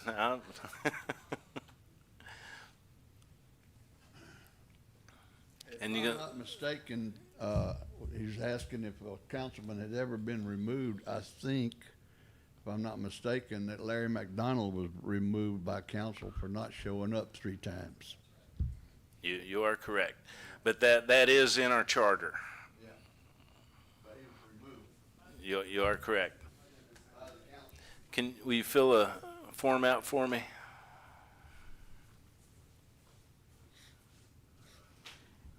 And we might, Pam Dancy, and I'm not being disrespectful. Please don't take this disrespectful. This is to the attorney.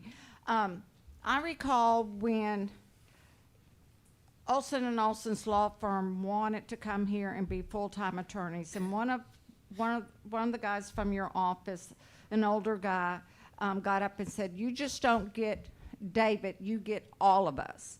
You get our whole team." So for this gentleman here not to be able to answer some of these questions kind of bothers me, because I do like some of the training in this, but there's other language that bothers me. But since you didn't write it, then where in the heck is Mr. David? Why isn't he here tonight so that he could answer some of these questions? And if we're paying for for all of y'all, because that's what you said, that gentleman stood here and said, y'all get all of us, meaning your full law firm, then I don't understand why you're not able to answer some of these questions. And please, I'm not trying to be disrespectful, I'm just being real. Thank you. Thank you. And Ms. Clark, I think I saw you. No.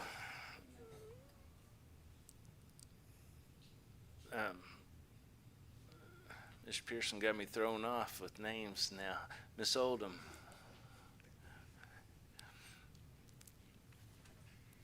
If y'all haven't figured it out, I'm terrible with names. I'll be the first to admit it. There is more hate mongering within these walls coming from the council, coming from people out in these areas, that ever needs to go on in the city council. From the citizens' comments on down, no one should be addressed and called out and named if it's not persistent to what's going on. I agree with you, but does that pertain to this item? Ms. Oldham? Hi, Melanie Oldham.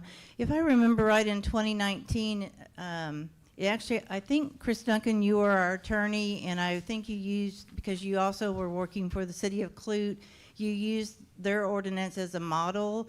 And I had read through it. Maybe I thought there was, I agree we need to have definitions because it needs to be clear to everybody what it means to be unethical, to get to the point where you're attacking people, you don't want to work with them. And I agree 100% that Mr. David or Olson should be here because sounds like Miss Donna ran it past him. So I think y'all need to have him here to answer Mr. Pena and others' questions. But we're at this point, I've never seen, anyway, I think we're at the point it needs to be clearly defined. And when people keep crossing that line, there needs to be some consequences. But that needs to be clear. Thank you. I'll let you reply. Okay, so the only difference I want to point out that when we passed the ordinance originally in 2019, the addition to this is various penalties with regard to removal. And so under the Constitution, when you're taking something from somebody, right, you're actually taking an elected position or you're taking away a job, then it's a higher level, a higher standard that you have to meet. And so that's why the difference between the old version, which is fine, when you come in, it's like, okay, now you got some vague standards, and it means a lot more because you could lose your elected position or you could lose your job as an employee. That's the requirement. That it's a taking, basically, and it requires a higher constitutional level. So. Thank you. Mr. Matamoros, we're back to you. Thank you, Mayor. So, listening to all these comments, it all stems from one issue.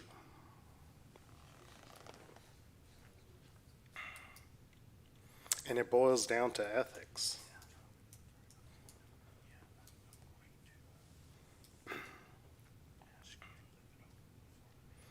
And there are many a people who say we should be held to higher standards. And I agree with them. And with those higher standards,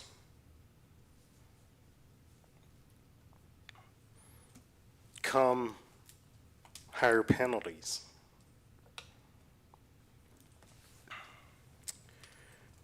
There have been residents who have come up today in other meetings, and they state, well, you know what, you're censoring us. They've blamed me for censor, that I don't allow them to speak. They can't see what I post on social media.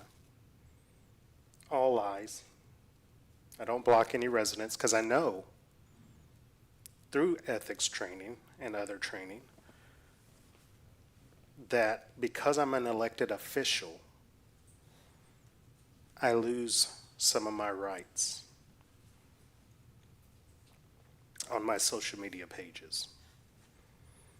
There's a case right now going in front of the Supreme Court where former President Trump blocked people from his social media pages because he didn't like what they said.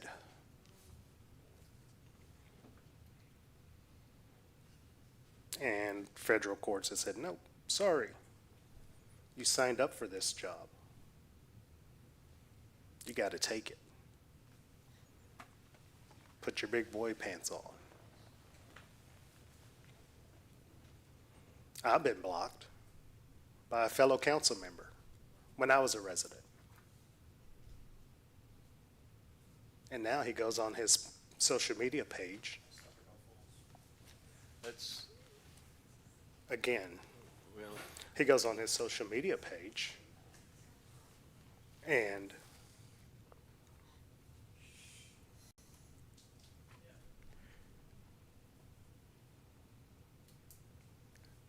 it's funny.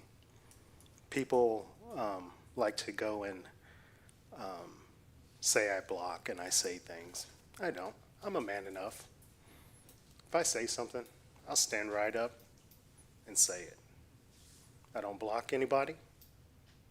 I'll show you my pages where I don't block anybody. I'm well for having a good discussion. And this all ties back to ethics. Some people have, and right there, we got a council member talking, being disrespectful. I afforded him my time to listen to what he had to say, but yet he can't do that to me. But I'm sure he'll go on his social media page after this meeting, criticize me, criticize all of us. And that's his right. He'll get his crony little attorney friend to do it. All right, let's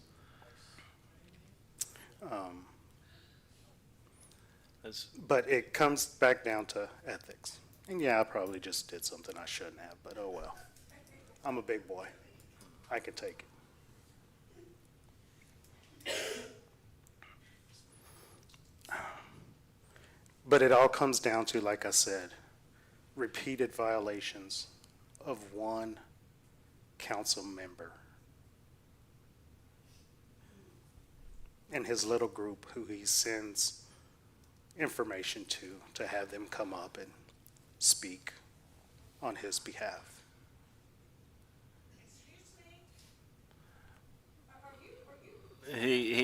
Miss Nancy, he has not called you, he has not said your name once. He has not said your name once, Miss Nancy. All right, we're going to keep this civil. Thank you.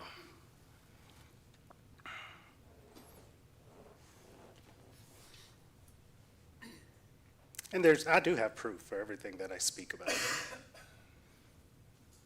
You want to come and speak to me, definitely. Come on. I'm an elected city official. I'll show you. Let's stay on. I'm talking to any resident, Okay. mayor. I understand. Let's stay on point, please. But it just comes down to one person that we have to look into these issues for, and it's sad. Transparency. Transparency.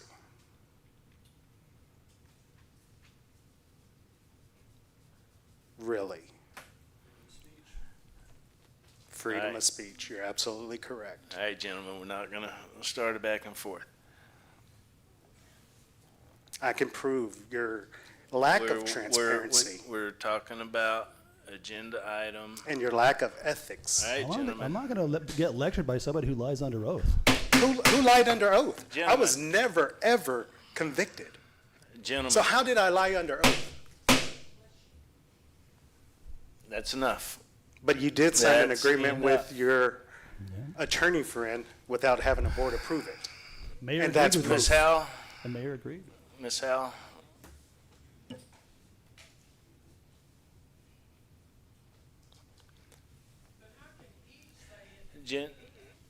We're not going to get into a back and forth.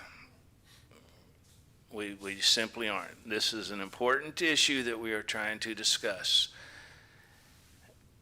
Councilman Pena, we let you talk for 15, 20, 30 minutes, however it was. It wasn't 30 minutes, Oh, Jerry. however much, I did not time it, but it was quite some time. And nobody interrupted you. I understand. Councilman Matamoros, I'm trying to let you speak your mind. I would hope that it would stay on the agenda item. Yes, it will. Thank you. And so I'll end it with this.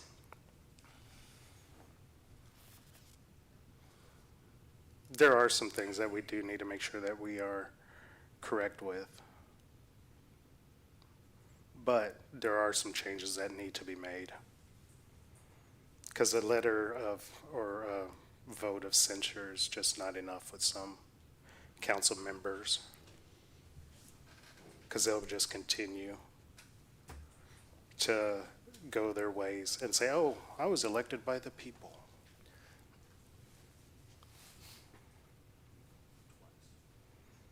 but yet their election by the people costs us more and more in legal fees when we have to All do right, let's, investigations. we're not sticking with the agenda item.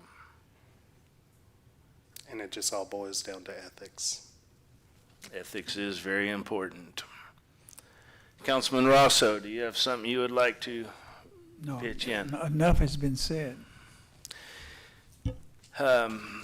There's been a lot of good conversation, believe it or not, over this ordinance, in my opinion.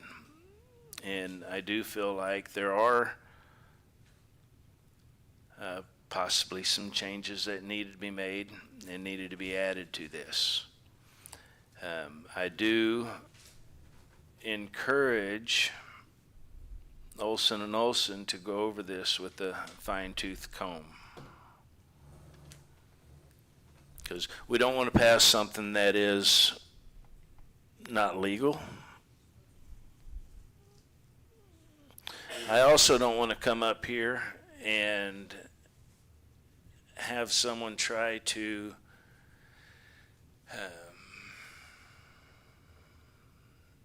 have a councilman try to kick another councilman or vote to get a councilman off because he called him outside of his name on Facebook.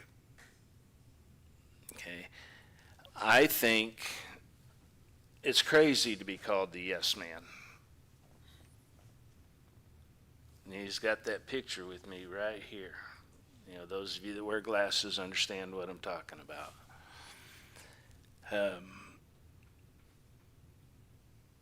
I think he does have freedom of speech.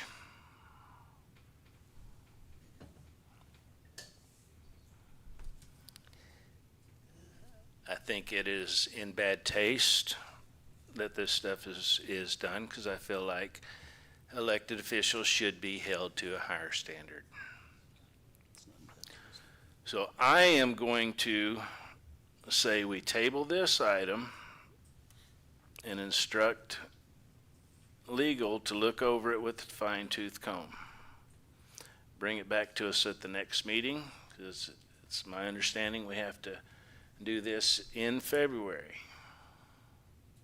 So if we can't come up with any changes that are to be made, we can adopt it as it was and revisit it at a later date.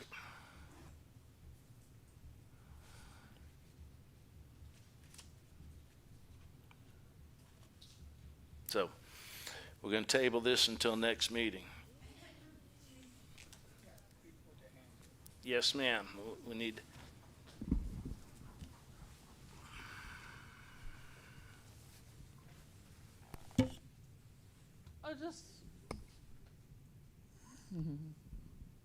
Thank you. I just wanted to ask, is there anyone else besides legal that you can bring in at the next meeting just to make sure that we're being fully advised on how to proceed with this particular item? I'm like you, Mr. Kane, Councilman Kane, I'm sorry. I don't want to see us do anything illegal, you know, and also this just causes a big divide in our council. We've already had so much division in this council. In the last 2 years that I've been coming to council meeting, there's always something. There's always some drama. There's always some division. And we got to get past that. We got to learn how to work together, because it's keeping our city from moving forward. I truly believe that. Developers gotta stay away because they don't want to deal with all of this drama that Freeport has going on. And something like this, it doesn't look good. So I just really hope that you guys seek out somebody that can really totally make sure that we're moving in the right direction with these rules and items that we're putting together. Thank you very much. Thank you, Ms. Marshall.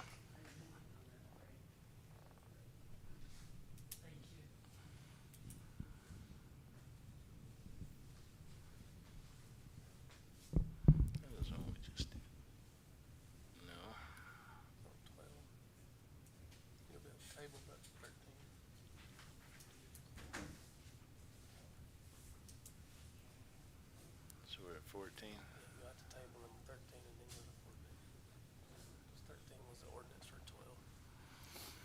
All right.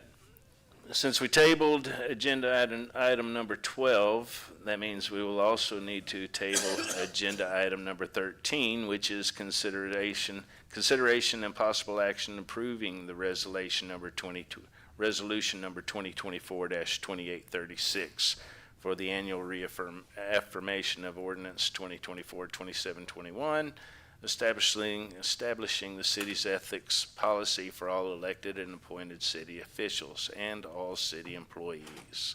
So we will revisit that at the next meeting. And move on to agenda item number 14, consideration and possible action ratifying the contract between the City of Freeport and the General Land Office, the GLO, contract number 24-065-007-E164. Ms. Ezell. The city of Freeport has been awarded a grant through the Community Development Block Grant Mitigation Program, Regional Mitigation Program projects in the amount of $1,838,000. The GLO contract 24-065-007-E164 was signed by the mayor on December 31st of 2023 through DocuSign because the GLO now uses DocuSign to sign the contracts. The item before you is to ratify this contract. The city of Freeport received a grant in the amount of $1,838,000 and has created a project that meets all the qualifications set by the grant. The project submitted will construct a new pump station slab with rain covering and installation of water pumps, rehabilitate an existing pump station including replacement of electrical system and HVAC, rehabilitate an existing 500,000 gallon ground storage water tank including replacement of the roof vent hatch and level indicator, drain, clean, and surface spread the tank, coat both the inside and outside of the tank, and complete associated appurtenances. This project is located at the Avenue F pump station.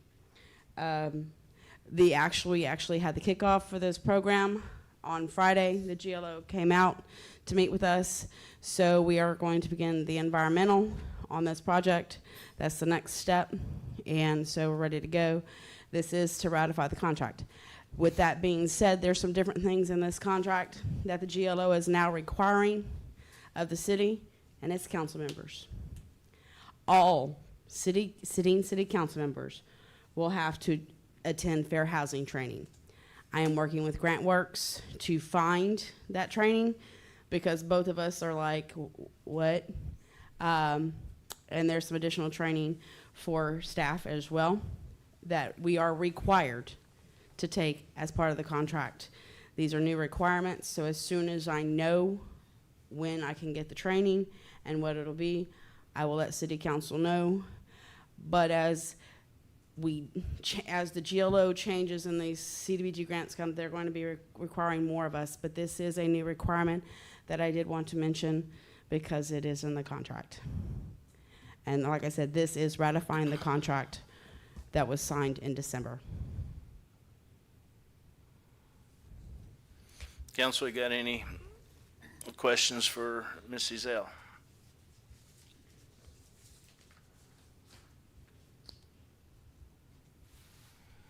Is this online, Kathy? The contract, is the contract online? No, the training that we have to do.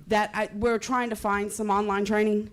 Like I said, this is new training, and the GLO hasn't come out with the training yet, so GrantWorks and I are both trying to find the training, and we're going to do the best to get it online. If not, I'll let you know, but most of it should be online. That's what we're hoping for. What's the time frame? Don't know yet. probably within the first, as soon as I know. That's the one thing, they didn't give me a timeline on the training, they just said we had to do it. But like I said, this is new to all of us, so we're trying to figure it out. I do have a meeting with the GLO next Monday, so I will ask him more questions in detail about this training, because I thought GrantWorks would have a little bit more information for me. They did not, because this was a new thing. So I'm going, when I meet with the GLO next Monday, I'm going to ask them if they have an online training class. Thank you. Thank you. Council, I will entertain a motion for agenda item number 14.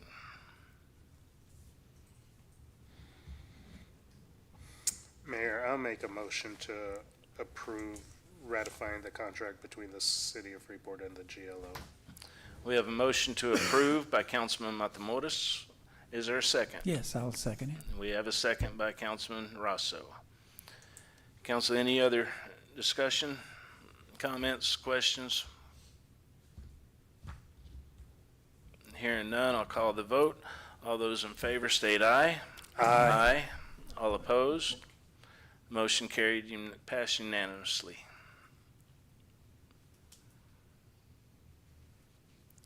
That might be the last one on here, huh? This is the bad part about that.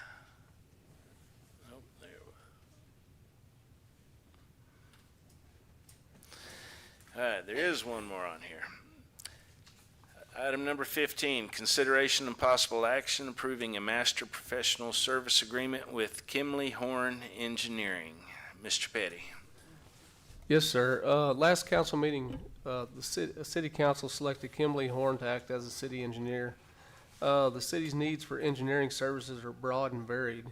It is important to utilize a professional and licensed engineer to ensure that things are completed properly, projects are effectively scoped, knowledgeable or reviewed, and improvements are designed in compliance with state regulations, best practices.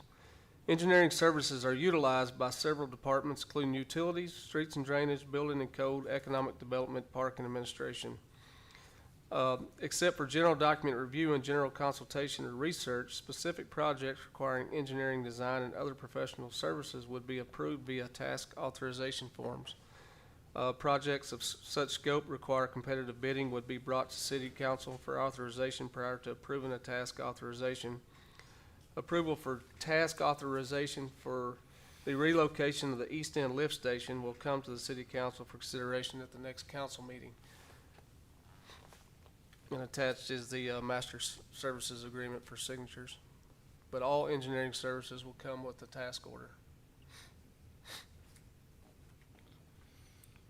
Council, any questions for Mr. Petty?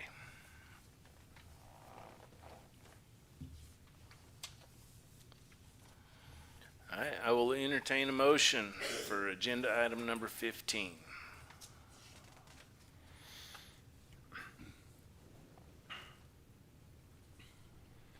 I have a question Okay. before I make a motion. Mr. Petty, legal has reviewed the agreement and they have signed off on it. Yes, sir. Okay. So I'll make a motion to approve the agreement. We have a motion to approve by Councilman Matamoros. Is there a second?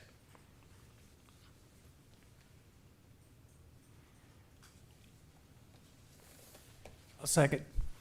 We have a second by Councilman Rosso. Council, any other questions or comments?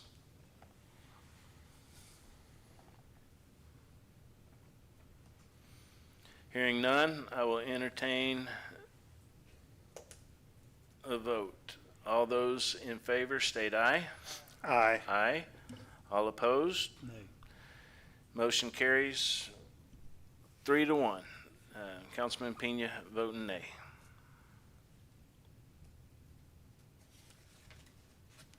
Now that brings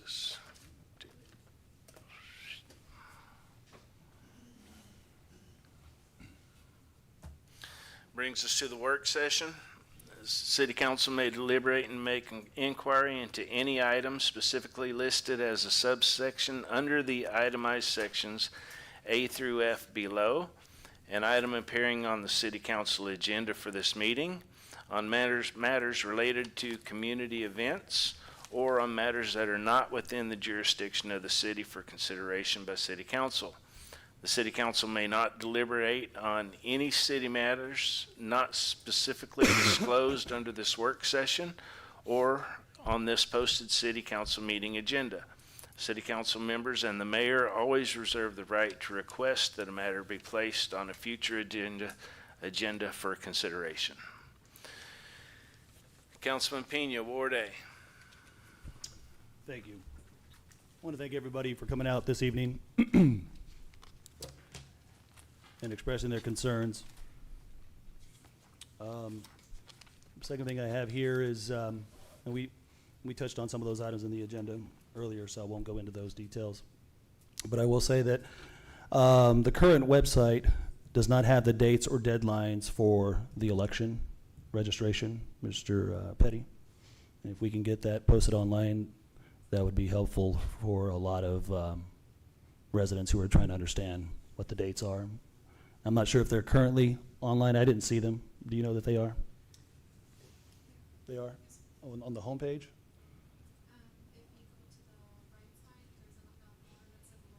Mm-hmm. Okay, so all the deadlines for filing and, all right, thank you. I'll direct them to that spot. Thank you very much. As far as the ethics discussion that was on the agenda, I want to thank Ms. Fisher for going to Mr. Olson, and thank you for doing your job professionally. Appreciate it. Thank you very much. I know that there is a process and procedure for this, and I'm glad to learn that you, in fact, followed that. I just want to also add here that there are consequences in place. There are consequences and rules in place, and I'm all for additional consequences, so long as they are legal. Right now, we have a recall as a legal remedy, and we have censorship as a legal remedy. I'll also say that my words are truthful, and my words are a response to all the cover-ups perpetrated by the mayor and the rest of council. I'm not exposing non-truths. I'm only exposing truths. And you can ask Mr. Kelty about that. You can ask the former chief. You can ask the former councilman from Ward D. There's a difference between cronies and experts. Experts ask questions and bring solutions. If you're a crony, you might want to look into that. Fourth thing here is the fountain in downtown has been vandalized where the stork is normally at, and it's been stolen. And I'm not sure if, Mr. Petty, you were aware of that. No, sir. Yeah, it's been vandalized and stolen.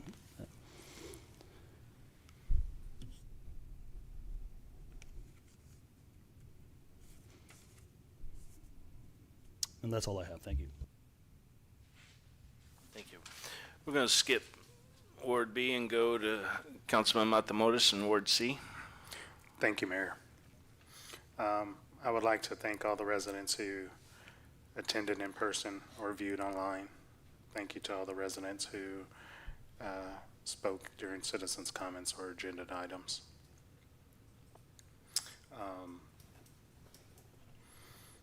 There's only two things that I have to say. Item number one, anything that I speak about, I have the truth, I have proof. If you have any questions, come and ask me. I haven't turned anybody down. I haven't answered any phone calls just because I don't like them. I answer everybody's phone calls. I have all the proof. I emailed anybody back who's emailed me. I am who I am, not changing. The other item that I want is, Mr. Petty, if we can have our EDC director on the next agenda item, bring the parks project. We have some exciting things going on with that. And I won't say anything else, but I think council will be pleasantly surprised. That is all. Thank you, Councilman. Councilman Ward D, Councilman Rosso. Yes, at the last meeting we had, council meeting we had, I was told that if I was to run for office again, that I would go to prison. Well, I put in my name, so I am running for Councilman Ward D. That's all I got.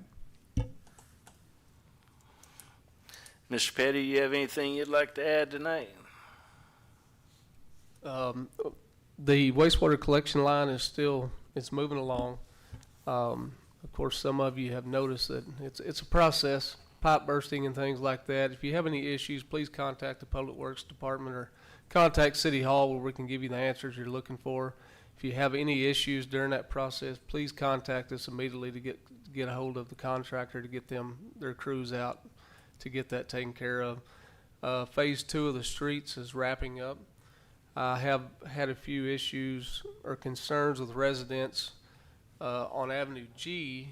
They poured a 5-foot radius curb on driveway approaches, and I have addressed that with the engineers and the contractor.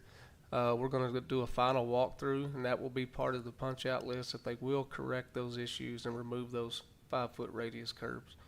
Other than that, that's just business as usual. Thank you, sir.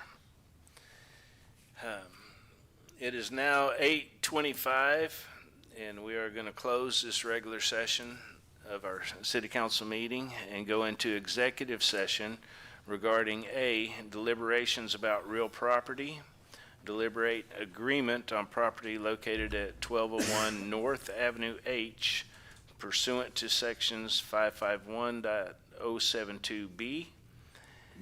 Personnel matters, update on investigation into complaints filed against Councilman Pena pursuant to sections 551.074.